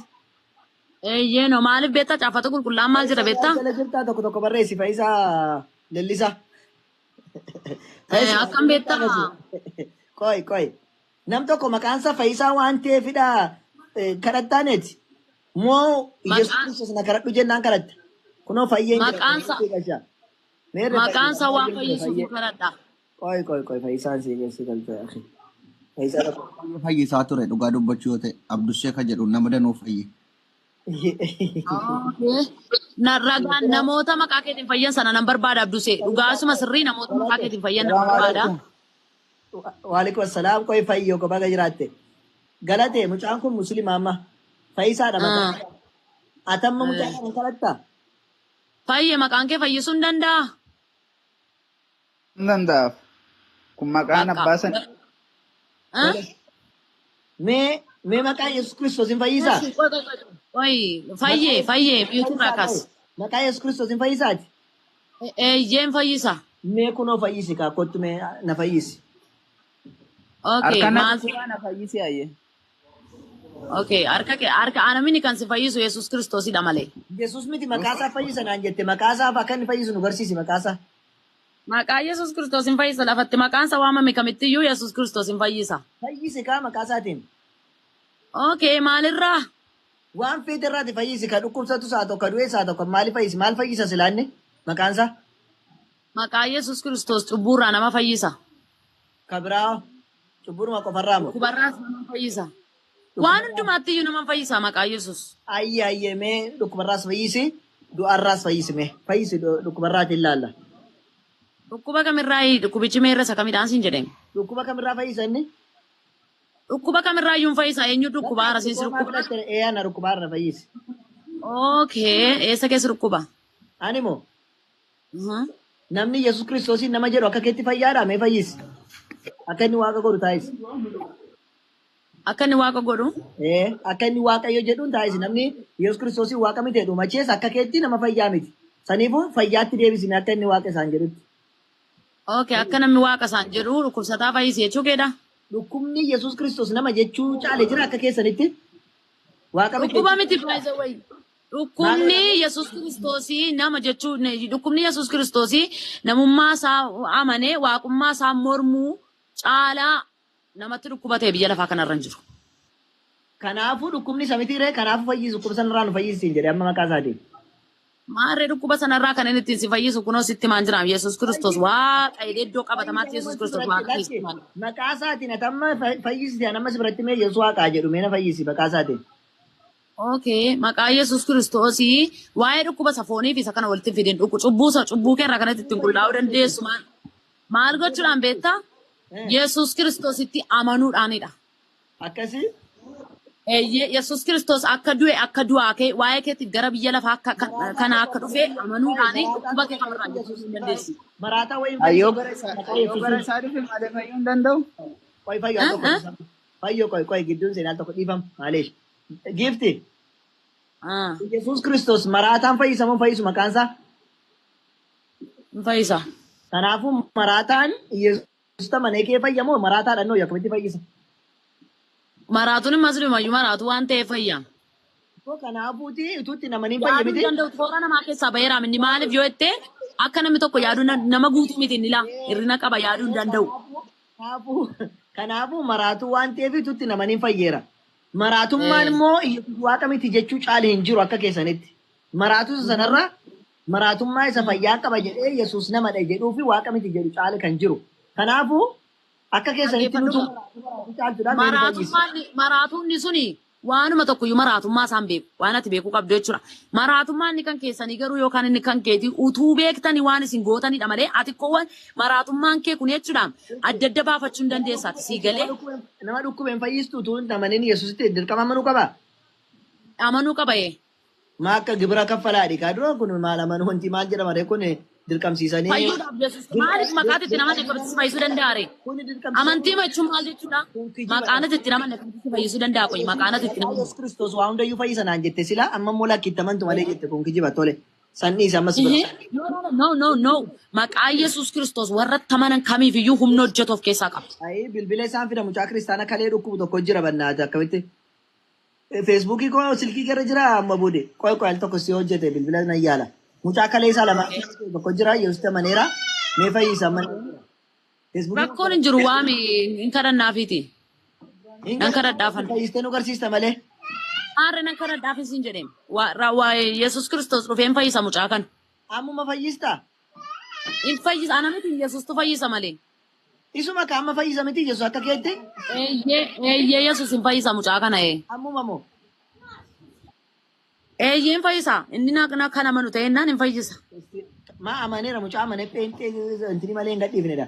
Mee mabuudi intini jedhime. Okay. Dhugaa on fira. Fayyisa Yesuus waan kadhannaafi. Fayyistee nu garsiista mee qoy ka Feesbuukii bananna. Hin fayyaa. Ko bandu kaanaan hin ta'u dhis.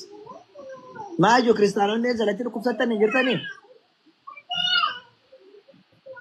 Kammata dhukkubbii? Fayyaa. Abshir. Feesbuukii intarneetii asirratti hima. Chaarjii ni qeeqoiste.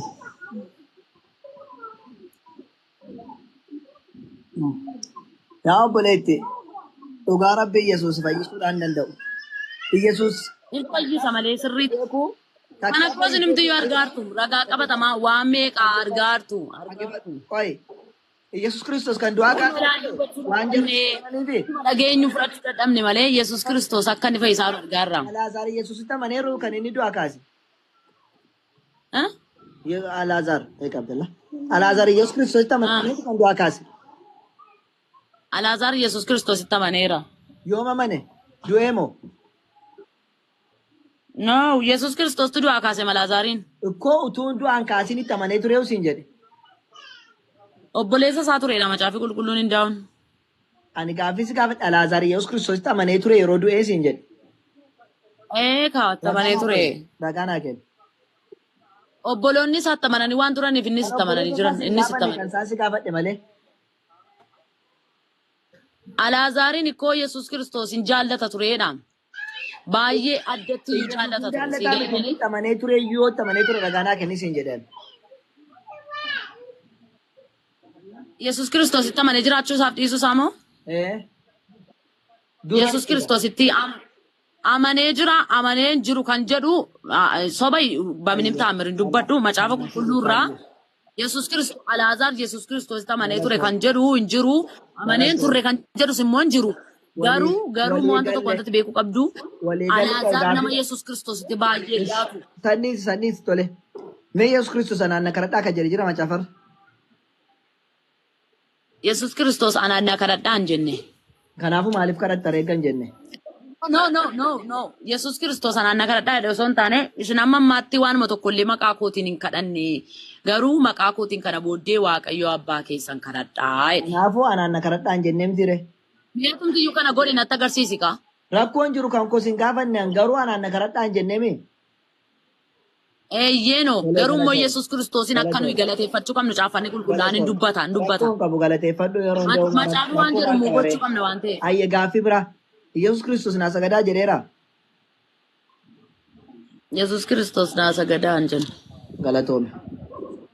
Kanaafuu Yesuus Kiristoos naa sagadaa hin jenne na kadhadhaa hin jenne eenyuuf sagadaa jedhe Yesuus Kiristoos? Eenyuuf sagadaa jedhe? Maqaa kootiin abbaa kadhadhaa jedhe. Eenyuun kadhannaa? Waan tokko immoo sitti muugaa? Eenyuun kadhannaa? Abbaan kadhannaa hin baajee. Galatee koo. Abbaan kadhannaa. Rakkoon qabu. Abbaan kadhannaa. Abbaan kadhannaa galatoomish. Eenyuuf immoo sagadaa? Garuu waan tokko immoo maali dhabeetta? Eenyuuf Macaafa maali dhabeetta? Natti himta waan akka jechee kana qofa naa deebisi. Eenyuuf sagadaa jedhe immoo? Abbaa. Galatoomi. Kanaafuu kan sagannu abbaadhaaf kan kadhannu abbaadha miti?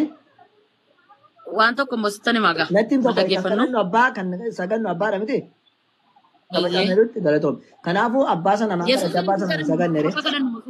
Yesuusin isin kadhanna maaliif akka kadhannu sitti hima? Ishigana kadhadhaan jenne maa kadhatte?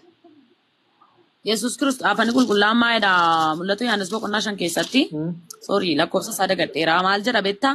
Ulfinni aangoon hooqubaan saganni Yesuus Kiristoosin yookaan oolicha saqalameef jedha.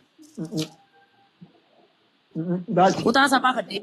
Baasii Kutaa isaa ergitanii eski Yohaannis boqonnaa mul'ata Yohaannis boqonnaa 5 akka ta'e nan beeka garuu dubbisi. Achitti waa lama kaa'ee hoolichaafis jedhee kan hoolichaa waan biraa irratti dabale malee saganni waa isaaf mala hin jenne.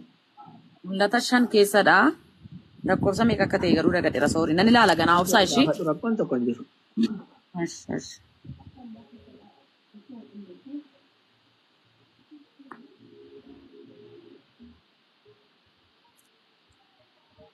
Dhugaa dubbatu reefan argaa jiruun. Isiyoon macaafatti hin dabaltu hanga humna isiiti. Ayee gobaziidha ittiin dabaltuun kan natti ishee. Ayee gobaznaati. Afuricha ittiin dabalinaa jedha kaa. Wallaa gobaznaat. Dhiyoo jirtis immoo waa namni akkana. Ittiin dabalinaa jedha. Ilaa dhaggeeffadhu. Ilaa akkas jedha. Ayee. Wanti waaqa irratti lafa irratti lafa jalatti galaana. Mul'ata Yohaannis meeqa qooyi. 5:13. Ayee dubbisi. Wanti waaqa irratti lafa jalatti galaana keessatti uumame isaan keessa jiru hundinuu hooqubaan ulfinni guddinni aangoon isa teessoo irra taa'ee jiru sanaaf oolichaafis bara amma bara baraatti haa ta'u. Agartee? Maal jedhee? Hooqubaan Isa teessoo irra jiruufi jedhe. eenyu oolichaaf jedhamu. Qooyishi. Oolichaaf. Jalqaba qooyi. Ela akka jedhu ela. Inni teessoo Dubbisi rakkoon qabu. eenyudha inni? Oolicha.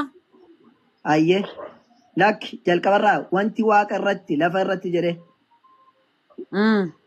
galaana keessatti uumame isaan keessa jirus galaana keessatti uumames isaan keessa jirus hundinuu gubbaan ulfinni guddinni aangoon isa teessoo irra taa'ee jiru sanaaf jedhe.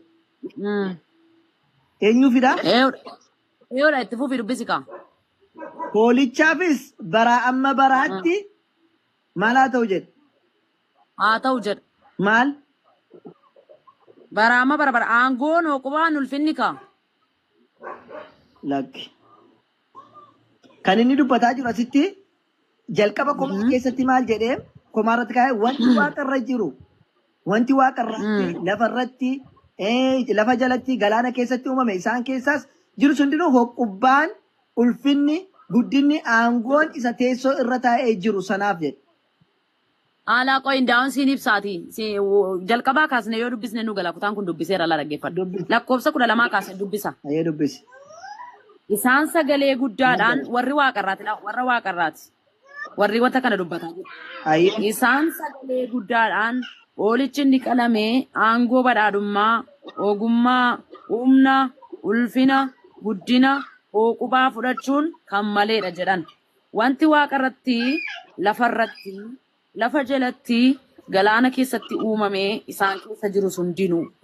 Warri lafa jala jiranis, warri lafarra jiranis, warri waaqarra jiranis jechuusaadha. Isaan kun hundumtiyyuu wanta isaan jechuu qaban haasaara lakkoofsa 13 irratti jechuudha. Wanti waaqarratti, lafarratti, lafa jalatti, galaana keessatti uumame isaan keessa jiru hundinuu hooqubaan, ulfinni, guddinni, aangoon isa teessoo irra taa'ee jiru sanaaf oolichaafis bara amma bara baraatti haa ta'u jechuu isaanii nan dhaga'ee jedhe Yohaannis mul'ata isaa keessatti barreessaa jechuudha. Sirriima immoo akkuma ni dubbate har'as waaqarrattis qulqulloonni oolichaaf qulqullummaa isaa labsaa jiru dubbachaa jiru. Lafarra kan jiran nuyis qulqullummaa isaa dubbachaa jirra. Aangoon ulfinni kan keeti jechaa jirra. Akkasidha jechuudha. Dhaggeeffadhu. Amma Iyyasuus Kiristoos anaaf sagadaa jedheeraa jennaanii dhuftee kana dubbisteemi? Eeyyee. Tole. Yesus Kiristoos anaaf sagadaa kan jedhee hin jiru yoo ta'e iyyuu Yesuusiif sagaduu akka qabnu, Yesuusiin kabajuu akka qabnu, Yesuusiif sagadaa kan jedhu hin jiru yoo ta'e iyyuu hooqubaa jedha. Kanaafuu hooqubaa jechuun maali? Hooqubaa jechuun bara afaan Oromoo keessa malee afaan biraa keessa hin jiru. Warra afaan Oromootti dabale. Hooqubaa jechuun ulfina dhabni waa makkaa maali? Akkas jedhanii akka ulfina nama akkas kennuudha. Hooqubuu dhiyeessu. Eeyyeeno. Kanaafuu kana jechuun kabajaadha malee isaaf sagadaa akka jedhu hin jiru akkuma ati jettuuttu. Guddinni aangoo jechuun maal rakkoo qaba aangoo waaqayyo iyyuu isaaf kennee ture miti Yesuus Kiristoosiif. Aangoon kan saatii jechuu isaan nan dhaga'ee dhabni. Aangoo waaqayyo kenne ramoon kennine. Aangoon yookaan ulfinni Yesuus Kiristoos fudhate kun immoo isa kamidha? Dhugumatti Oi, no, Abdallah. na dhaggeeffadhu. Isa deebi'ee galfamu sana. Qalbiin kee dhuguma kan si yaadu yoo ta'e namoonni asirra jirtan guutummaan keessan qalbiin keessan kan si yaadu yoo ta'e dhugumatti nama yaadudha yoo taatanii aangoon yookaan ulfinni Waaqayyo Abbaan sirriima Waaqayyo Abbaa Yesuus Kiristoosin ulfina kenneera. Garuu ulfinni yookaan aangoon Waaqayyo Abbaan Yesuus Kiristoosiif kenne sun isa kamidha yookaan Isa ulfinichi isa kamiin kamidha. maal kenneef? Ishee siin dubbisa maatii asirratti si dubbisa isa kam akka inni kenneef. Hayyee.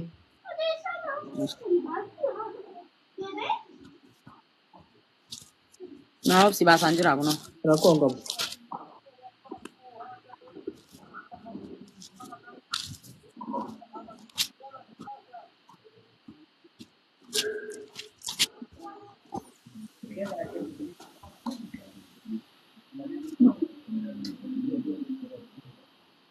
Akkas jedha. Yesuus immoo gara isaaniitti dhiyaatee gooftummaan hundinuu waaqa irratti lafa irrattis anaaf kennameera ittiin jedhe. Hayyee. Ulfinni kennameef isa kana jechuudha. Eeyyeno ulfinni kennameef ulfina inni jedhu suni isa kanadha gooftummaan inni jedhu jechuudha. Kana irratti waan asiibsu tokkotu jira. Sirriitti na dhaggeeffadhaa hundi keessan iyyuu. Naagalee jira. Jechuma ishee kanadha. Amma jechuudha Qoyka. lallaban ta'e inni jalaati ko akkan jedhe amma ulfinni inni Waaqayyoo Eeshi. Yesuus Kiristoosiif kenne gooftummaadha miti. Akkasimi tole. Gooftummaa inni Ulfinaaf gooftummaan tokko miti. Ulfinaaf gooftummaan tokko miti. maaloodha gooftummaan? Ulfinaaf gooftummaan tokko miti. Ulfina jechuun Gooftummaan kennameefi maali? wanta gooftummaan kennameef si ibsu gooftaa gaafa namumtiyyuu gooftaan ta'a baay'ee wayi sirriitti na dhaggeeffadhaa namumtiyyuu gooftaan jedhama Museen gooftaa jedhameera.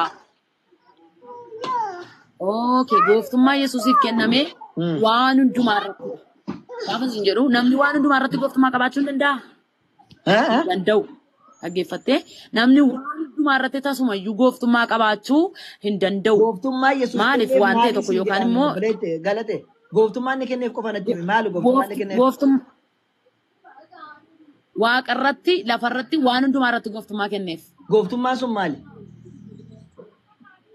Gooftummaan suni Yesuus Kiristoos mootii akka inni ta'e Yesuus Kiristoosii jajamuu akka inni qabu Yesuus Kiristoosii waaqeffamuu akka inni qabu waaqummaa isaa guddummaa isaa aangoo isaati gooftummaan sun. Okay, waaqummaa kenneef jechuudha. Akkasi? Waaqummaa kenneeraaf. Toleesh. Waaqummaa waaqayyootiin kennama? No. Waaqummaa kenneef miti. Waaqummaa sunumayyuu qaba Yesuus. No. Gaaffii natti baay'istee nan dogoggorsiin. Waaqummaa kenneef miti. Waaqummaa sunumayyuu qaba. Gooftummaa kenneef malee. Waaqummaa waan taane gooftummaan maali? Okay. Yeroo baay'ee namoonni gooftummaadhaaf waaqummaa tokkotti fudhatu.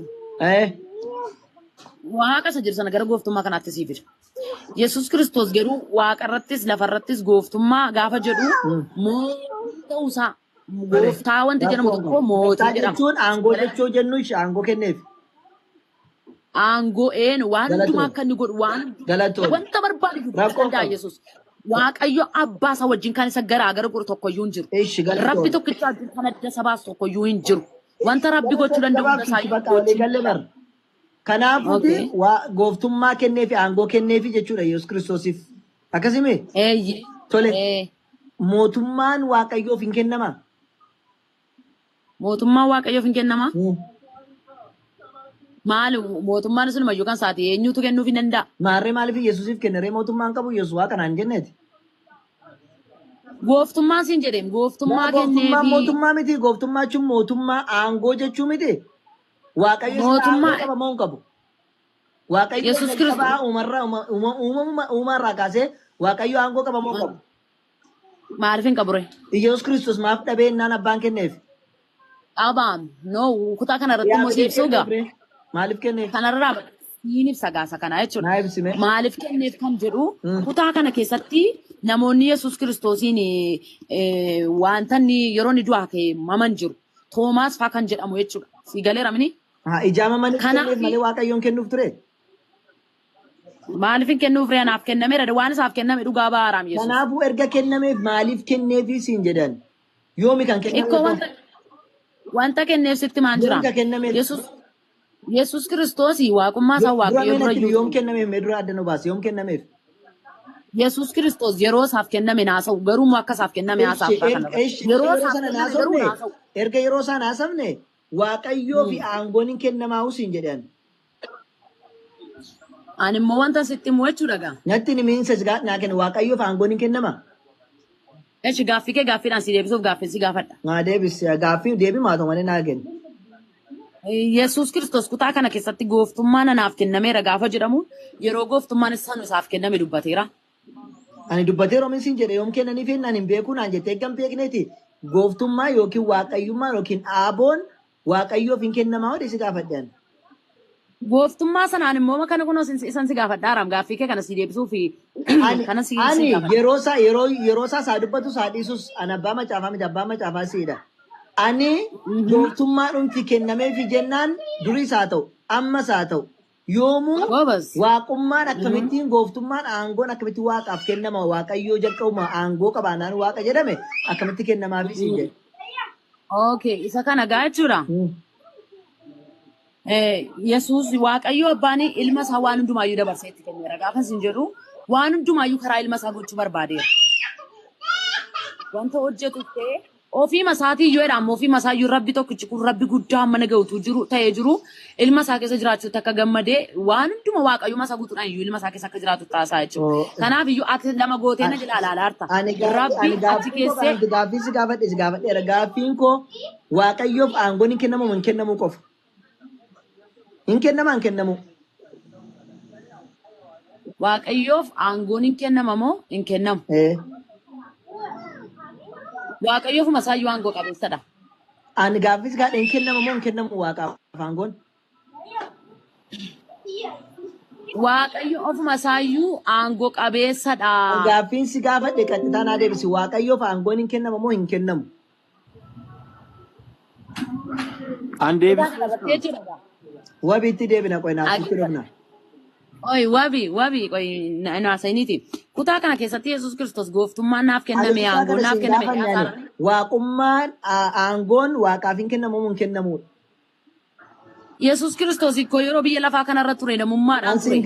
Ansin gaafanne waaqayyoof aangoon hin kennamu moo hin kennamu si gaafadhan. Yesuus Kiristoosiif aangoon kennameera. Ansi gaafadheera ani waaqayyoof aangoon hin kennamu moo hin kennamu sin jedhe. Waaqayyoof aangoon akkamitti kenname inni ofuma isaayyuu aangoo qabeessa'u. Kanaafuu waaqayyoof aangoon hin kennamu jedhikaa. Waaqayyoof aangoon hin kennamu inni ofuma isaayyuu aangoo qabeessa. Kanaafuu Yesuus Kiristoos waaqayyoo miti jechuudha aangoo waan fudhateef. No. Maaliif hinaan jedhe isa kana murtii ibsuu nan danda'a. Naa ibsi. Maaliif jette Yesuus Kiristoos biyya lafaa keessa gaafa ture gooftaadha ittiin jechaan turre namoonni mormaa turani ganaa turani. Yesuus immoo wanta sana mirkaneessuudhaaf. Maaliif mormani namoonni? Maaliif mormani? Yesuus Kiristoosii fayyisuudhaaf nu fayyisuudhaaf kan dhufe miti jedhanii fudhachaa waan turaniif.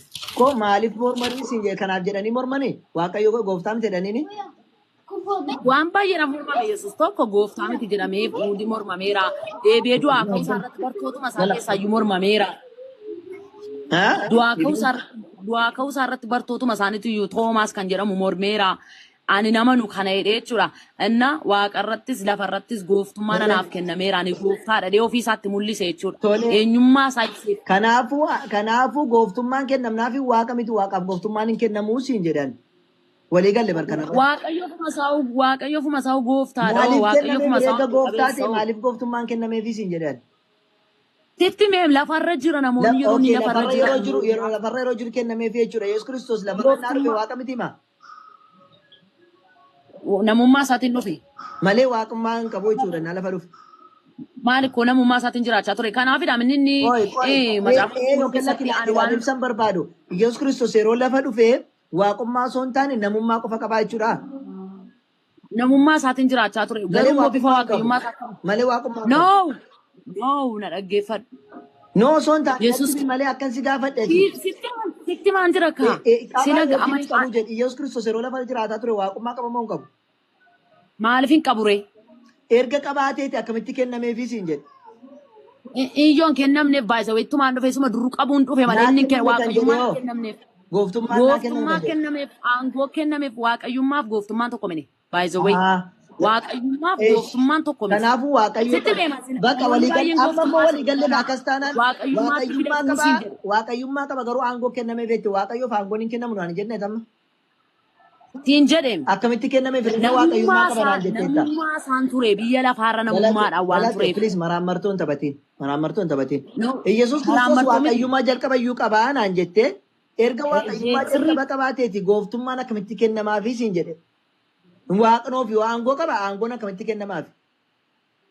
Na dhaggeeffadhu gaamma siin ibsa. Dhaggeeffadheen si dubbataa jira. Waan tokko ariifattee gaafa gidduun gashiniiti erga naaseeti intalli daqiiqaa tokko iyyuu naasa'u. Mana lallabaan godhin kaa gaggabaabsinee wal Ta'e kanaaf hin jedheen lallabaan godhu nan gaggabaabsa jedha tanoon. Tole. Filippisuus irratti gaafa si dubbisee bifa waaqayyummaa isaatiin utuma jiru jedha malee bifa waaqayyummaa gad dhiise hin jedhu. Kanaaf iyyuu waan macaaf hin jenne hin jedhuan. Bifa waaqayyummaa gad hin dhiisne. Yesuus Kiristoos gaafa biyya lafaa kanarra ture waaqummaa isaatiin hin jiru osoo hin taane waaqummaa isaatiin hojii hin hojjenne. Namummaa isaatiin ture. Namummaa isaa sanaan immoo namoonni isa waan mormanii fi waan hin fudhannee fi gooftummaan akka isaaf kenname akka mo'e Yesuus Kiristoos dubbate jechuudha. Namummaa isaa keessa dhaabate dubbate jecha kana. Ayyee. Namummaa isaa keessa dhaabbate gaaf sana waaqummaa isaa keessa hin jiruun. Waaqummaa isaatiin jira garuu waaqayyummaa isaatiin hojii iddootti hojjetu tokko iyyuu hin qabu macaafa qulqulluu keenyarraa gaafa biyya lafaarra ture jechuudha. Maaliif kan inni hojjechuu dhufe namummaa isaatiin waan ta'eef. Xumurreerra kanaafuu lafummaa kana irratti inni waaqummaa isaatiin waa tokko hin dalagne. Tole du'aa kan kaase namummaa isaatiin kaase. Waaqa irratti garuu namummaa isaatiin bakka itti hojjetu tokko iyyuu hin qabu namummaadhaanis hin turre waaqummaa isaatiin hojjechaa. Gaafadhe waaqummaa isaatiin lafarratti waan hojjenne naan jetteetta du'aa kan kaase namummaa isaatiin. Humna waaqayyo abbaatu namummaa isaa keessaan ta'e du'aa kaase. Kun waaqummaadhaan kaase moo namummaadhaan kaase? Namummaa isaatti fayyadame amma qonna dhaggeeffadhu kaa. Galate. Oh no. Galate. Eshi. Namummaa Yesuus Kiristoos waaqummaa isaatiin kaase du'aa. waaqummaa isaatiin miti waaqayyo Namummaa isaatiin kaase jechuudha. Namummaa isaa keessaa humna waaqayyootu fayyadame du'aa kaase. Galatoome. Kanaafuu namni du'aa kaasuu hin danda'a. Yesuus Kiristoos du'aa kan kaase nama ture jechuudha. Tole. Galatoome. Nama ture. Namadha jechuudha. Garuu kan kaase nama malee waaqayyo miti jechuudha. Humna waaqayyo abbaatu isa keessaan ta'e du'aa kaase. Macaafa qulqullootaa. Maarri maa kunoo har'a paastorootaa fi raajota garaagaraa kan jechaa jiran maal waaqayyo tumna nu keessaa baase hafuura qulqulluu jedhanii akkasuma ture. Kiristoos namoota du'aa kaasee jechuudha rakkoo bakka amma olii galle namadha jechuudha Yesuus Kiristoos galatoome. Waaqummaan qabu jechuudha amma Yesuus Kiristoos. Maaliif hin qabu ree? Meerree waaqummaa sana agarre lafatti kan kaasaa ture waaqummaa isaatiin kaasaa ture jette. Waaqummaa Hayyoo Yesuus dhufee beekuu qabdaati. Waaqarrattoo isatti fayyadame meenatti. Ulfina waaqummaa isa gadhiise kan inni jedhu sun iyyuu kana ibsaan baay'ee karaa tokko. Ulfinni waaqummaa maali jennaan obboleetti nutti immoo dadhabne naan dhiisne achitti nu deebisiin. Ulfinni maaliif dadhabere sitti ibseen? Maal dhiisee dhufee jennaan waaqummaa isaa natti himne yeroo. Maal dhiisee dhufee jennaan natti himneeti. Maal dhiisee dhufee siin jedhennaan natti himne. Maal dhiisee dhufee waaqummaa ulfina isaa jennaan ulfina isaa tokko natti himne. Waaqummaa dhiisee dhufee moo? Waaqayyummaa sana dhiise miti ulfina isa waaqayyummaa sanaaf malu sana gadhiise. Ulfinni waaqayyummaa maali? Sitti meem sila sitti meem ulfinni waaqayyummaa maali mee? Fakkeenyaaf ati namni tokko nama guddaa ta'ee sadarkaa wayirra jira jennu. Namni suni nama guddaadha baay'ee sadarkaa guddaarra jira kabajamuu isaaf ta'a. Kabajamuu qaba. Nama sana garuu kabajuu dhiiste wanta isa kabachiisu baay'ee qaba namni sun. Garuu immoo nama sana kabajuu dhiiste sababa tokko malee namuma kabajamuu qabu sana kabajuu dhiiste narra akkas ta'e Yesuus garuu sababa tokko malee ulfina dhiisee dhufe naan jette sababa qaba sababa itti tuffatameef arrabsameef qaba dhiisee dhufe naan jette waan taateef maal dhiisee dhufe sababa qaba maal dhiisee dhufe. Ulfina sana dhiise ulfina sana immoo nama fakkeenya fudhadhee si ibsaan jira. Fakkeenyaaf kabajamuu qaba ture. Ikkoo ulfinni isaa maalii siin jedhe ulfinni inni dhiisee dhufe maali? Fakkeenyaaf anamma koo ulfinni koo sammuu kootoote baradheen sammuu koote ulfinni koote yoon ani gaafa nama sammuu kootti fayyadamee barsiisummaa gaafa dhiisee akka ijoollee ta'e namni maal na godhaa? Khalaas namummaa keessaa been ijoollee ta'eera waan ta'eef kabajummaa immoo guddummaa keessaa beera waan ta'eef gaafa sila bee qullaatuu nan dandeessa na caffarateeti namni sila beekumsa kooti kan inni kabajaa ture malee anan turre jechuudha. Kanaafuu yeroo kana kabaja koonatu dhiisee jechuudha. Innis maalinni beekumsa kootti fayyadamuun dhiisee jechuudha. Kanaafuu yeroo Yesuus maal dhiisee dhufe? Yeroo Yesuus Ana Abrahaam duran ture jedhee namoota Ani sana waa'ee Yihudootatti dubbachaa sanitti dhufna dhiisi. Yohaannis 5:58 itti dhufna. Amma kas gaafadhe ulfinnumti Yesuus Kiristoos dhiisee dhufe naan jettan kun maali? sitti maan jira namoonni yeroo sana hin tuffatu turanii hin Namoonni arrabsu hin tuffatan turanii. utuu namoonni hin tuffatiin dura dhiisee dhufe Yesuus. Inni gaafuma Isa akkas hin jettanitti ulfina isa Waaqayyoon isa wal fakkeessu dhiiseeti garbichummaa fudhatee jedha.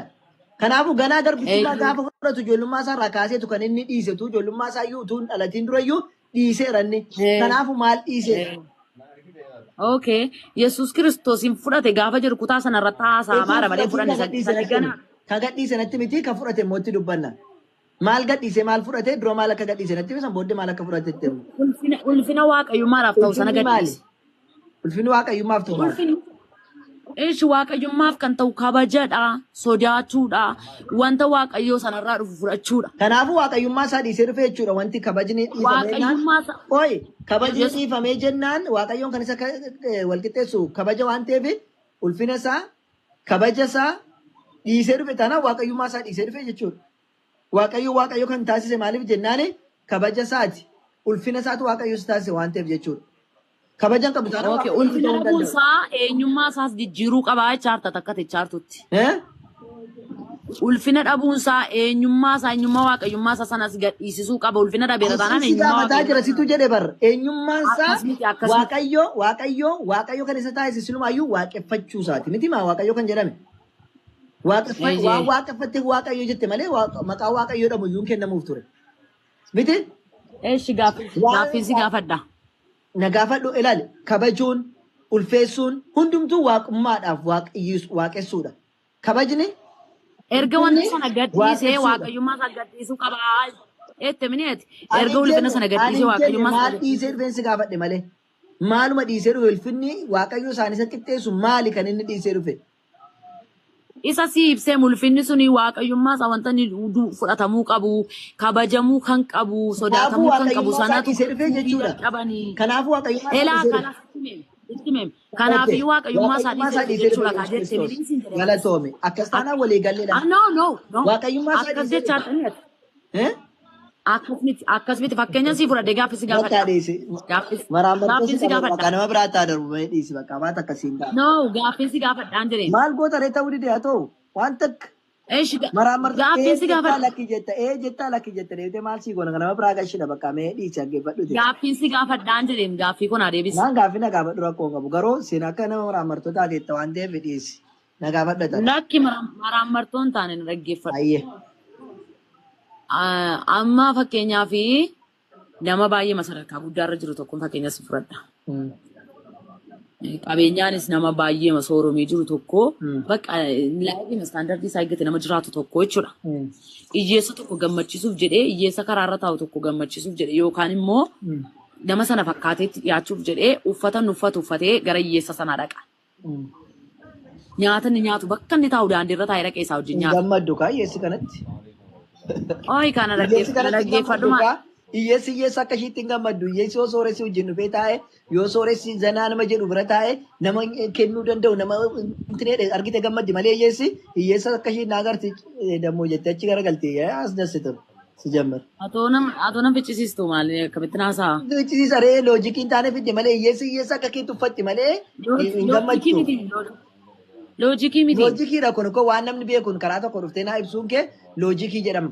Loojikii ittiin deemtuun immoo hiyyeessi wayyaa abiyyiin utuu inni wayyaa akka ciccitaa akka koo dhufatee dhufe nan tuffadha malee bakka hin kennuuf maaliif jennaan hiyyeetti akka kooti jechuudha. Kan ani gammadu maali yoo sooressi gad dhufi makiina maal fakkaatu qat godhee na bira dhaabee karabaata sakaatee na wajjin taa'ee nyaatee zanaa jedhe kokkolfe nan gammada jechuudha. Sooressatu nama aangoo qabuun na faana taa'ee malee hiyyeessa akka koo dhuftee maal naa gooti. Hiyyeessa miti namtichi koo hiyyeessa miti hiyyeessa fakkaata.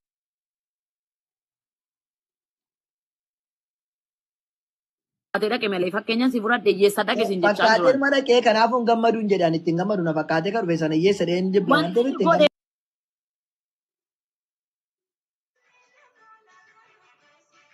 Garuu na dhaggeeffadhu gaa. Ish. Wanti inni godhee fi wanta gaariidha.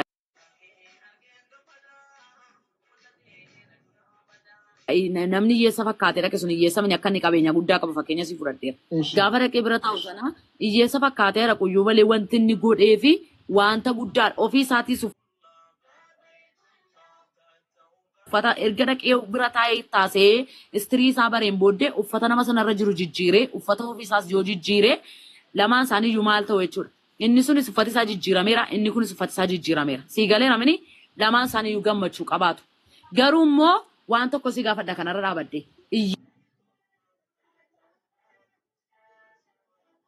Hiyyeessi suni namni sooressi hiyyeessa sana bira dhaqee uffata hin taane uffatee dhaqe sun uffata ciccitaa uffatee dhaqee bira taa'e sun uffata ciccitaa uffatee dhaqee bira taa'uun isaa sun eenyummaa isaa sana jijjiireera.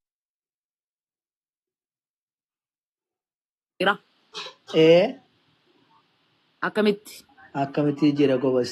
Fakkeenya maqaan isaa ibsaadha jedhu. Maqaan isaa ibsaadha jedhu. Namni ibsaa beeku tokko Nagaafatte miti maal ture? daandii irratti gaafa dhaqee argu hiyyeessa sana biratti daandii irratti gaafa dhaqee argu kanaan dura istaandardii ta'e bakka uffata babbareedaa uffatee utuu jiru isa beekaa. Kana booddee garuu gaafa dhaqee achitti argu har'ammoo uffata ciccitaa uffatee utuu jiru isa argee jechuudha. Gaafa dhaqee uffata ciccitaa uffatee utuu jiru isa argu ibsaan wallaalaa namni kanaan dura ibsaa beeku sun. Qoy sitti nima. Inni sun Adeemsi kana hin wallaalaa. wallaalu maraatu ta'e argafaa malee maraatu ta'e hiyyeessa ta'e arge waan ta'eef wallaalu maqaan isaa ibsaadha fuulli isaa sanuma garuu immoo Fuulli isaa sanuma waan ta'eef wallaalaa. garuu immoo kabaja isaa dhiisee dhufe kabaja isaa keessaa inni tokko maaliin ilmi namaa kabaja isaa keessaa qullaa deemoo osoo hin taane pirootokoolii maxabbaq kabaja ilma namaatiin tokkoffaan ilmi namaa pirootokoolii kee eeggattee zanaa jettee deemta waan ta'eef kabaja kee ilma namaa nama kan inni aangoo qabachiisuuni Pas inni maal godhe sadarkaa isaa aangoo isaa dhiisee dhufe. Achuma masaraa mootummaa keessatti dhiiseedhaa dhufe. Kan inni dhufe maal inni wayyaa jijjiirratee. Ulfina isaa dhiise malee. Namni tokko uffata qullaa dhiiseera. Obboleetti na cimursiise gaafa na gaattee miti loojikii keessa irrattidha. Obsi. Namni tokko uffanni inni uffatee masaraa keessa taa'u isaan mootummaa isaati. Boodii gaardii inni ittiin deemu isaan mootummaa isaa tanarra wanni caale mootummaa isaatiin kanaan miskiinummaa qorrayyuu kan inni caale kanaan si galee Garuu uffata irraa baasan hin jijjiiramaa eenyummaa isaa. naa obsi nan xumuramaa naa obsi itti hima achitti inni barcuma irra taa'ullee dhiisee dhufe barcumni sun kabaja isaati achi dhiisee dhufe waa hundayyuu masaraa keessatti dhiisee dhufe waan ta'eef amma innaa dhufu anaan wal qixxeedhan si galee kanaafuu maal dhiisee dhufe kabaja isaa dhiisee dhufe kana jechuun mootummaa isaa dhiisee dhufe jechuudha. Kabaja isaa dhiisee dhufe jechuun mootummaa isaa dhiisee dhufe jechuudha namni sun. Maaliif masaraa keessatti barcumni isaa mootummaa isaati uffannaa isaa boodikaardummaan isaa mootummaa isaa ture. Mootummaa isaa hundayyuu achi kaaffatee kophaa isaa dhufe. Mootummaa isaa achi kaa'eera. Kanaafuu yeroo na bira dhufetti inni waan miskiinuma akka kooti jechuudha. Amma dhaqee masaraa isaatti deebi'utti. Kanaafuuti loojika itti fidde wajjiniin walitti hin dhufuu jechuudha. Akkasi. Waliigallee nama biraa haasofsiisu mee yoo jiraatte.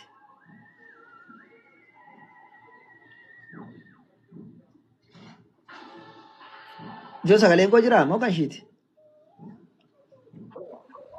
Okeesh. Hayyamee kiristaana biraa gashina masitti haaraa galfattu isheen hin buute? Dadhabsiiftanii bakka bilchaatteetti kana booda karaarra deemtee lallabdu sichi manuma teessee baratti mati. Rabbiin qajeesha beeknillaa maan jettu kun dhugaa dubbatti yoo kan warra kaaniin sobdu. Hayya. Warri Abu Muwaaz hidhameettanii mana banatanii caffaraattan Abu Muwaaz nagaa qabu ijoolleen rifattanii Abdus maal Abu Muwaaz maali? mana banatanii warri jalduu guutuun bara suuraa Abu Muwaaziin dhiichisaaroo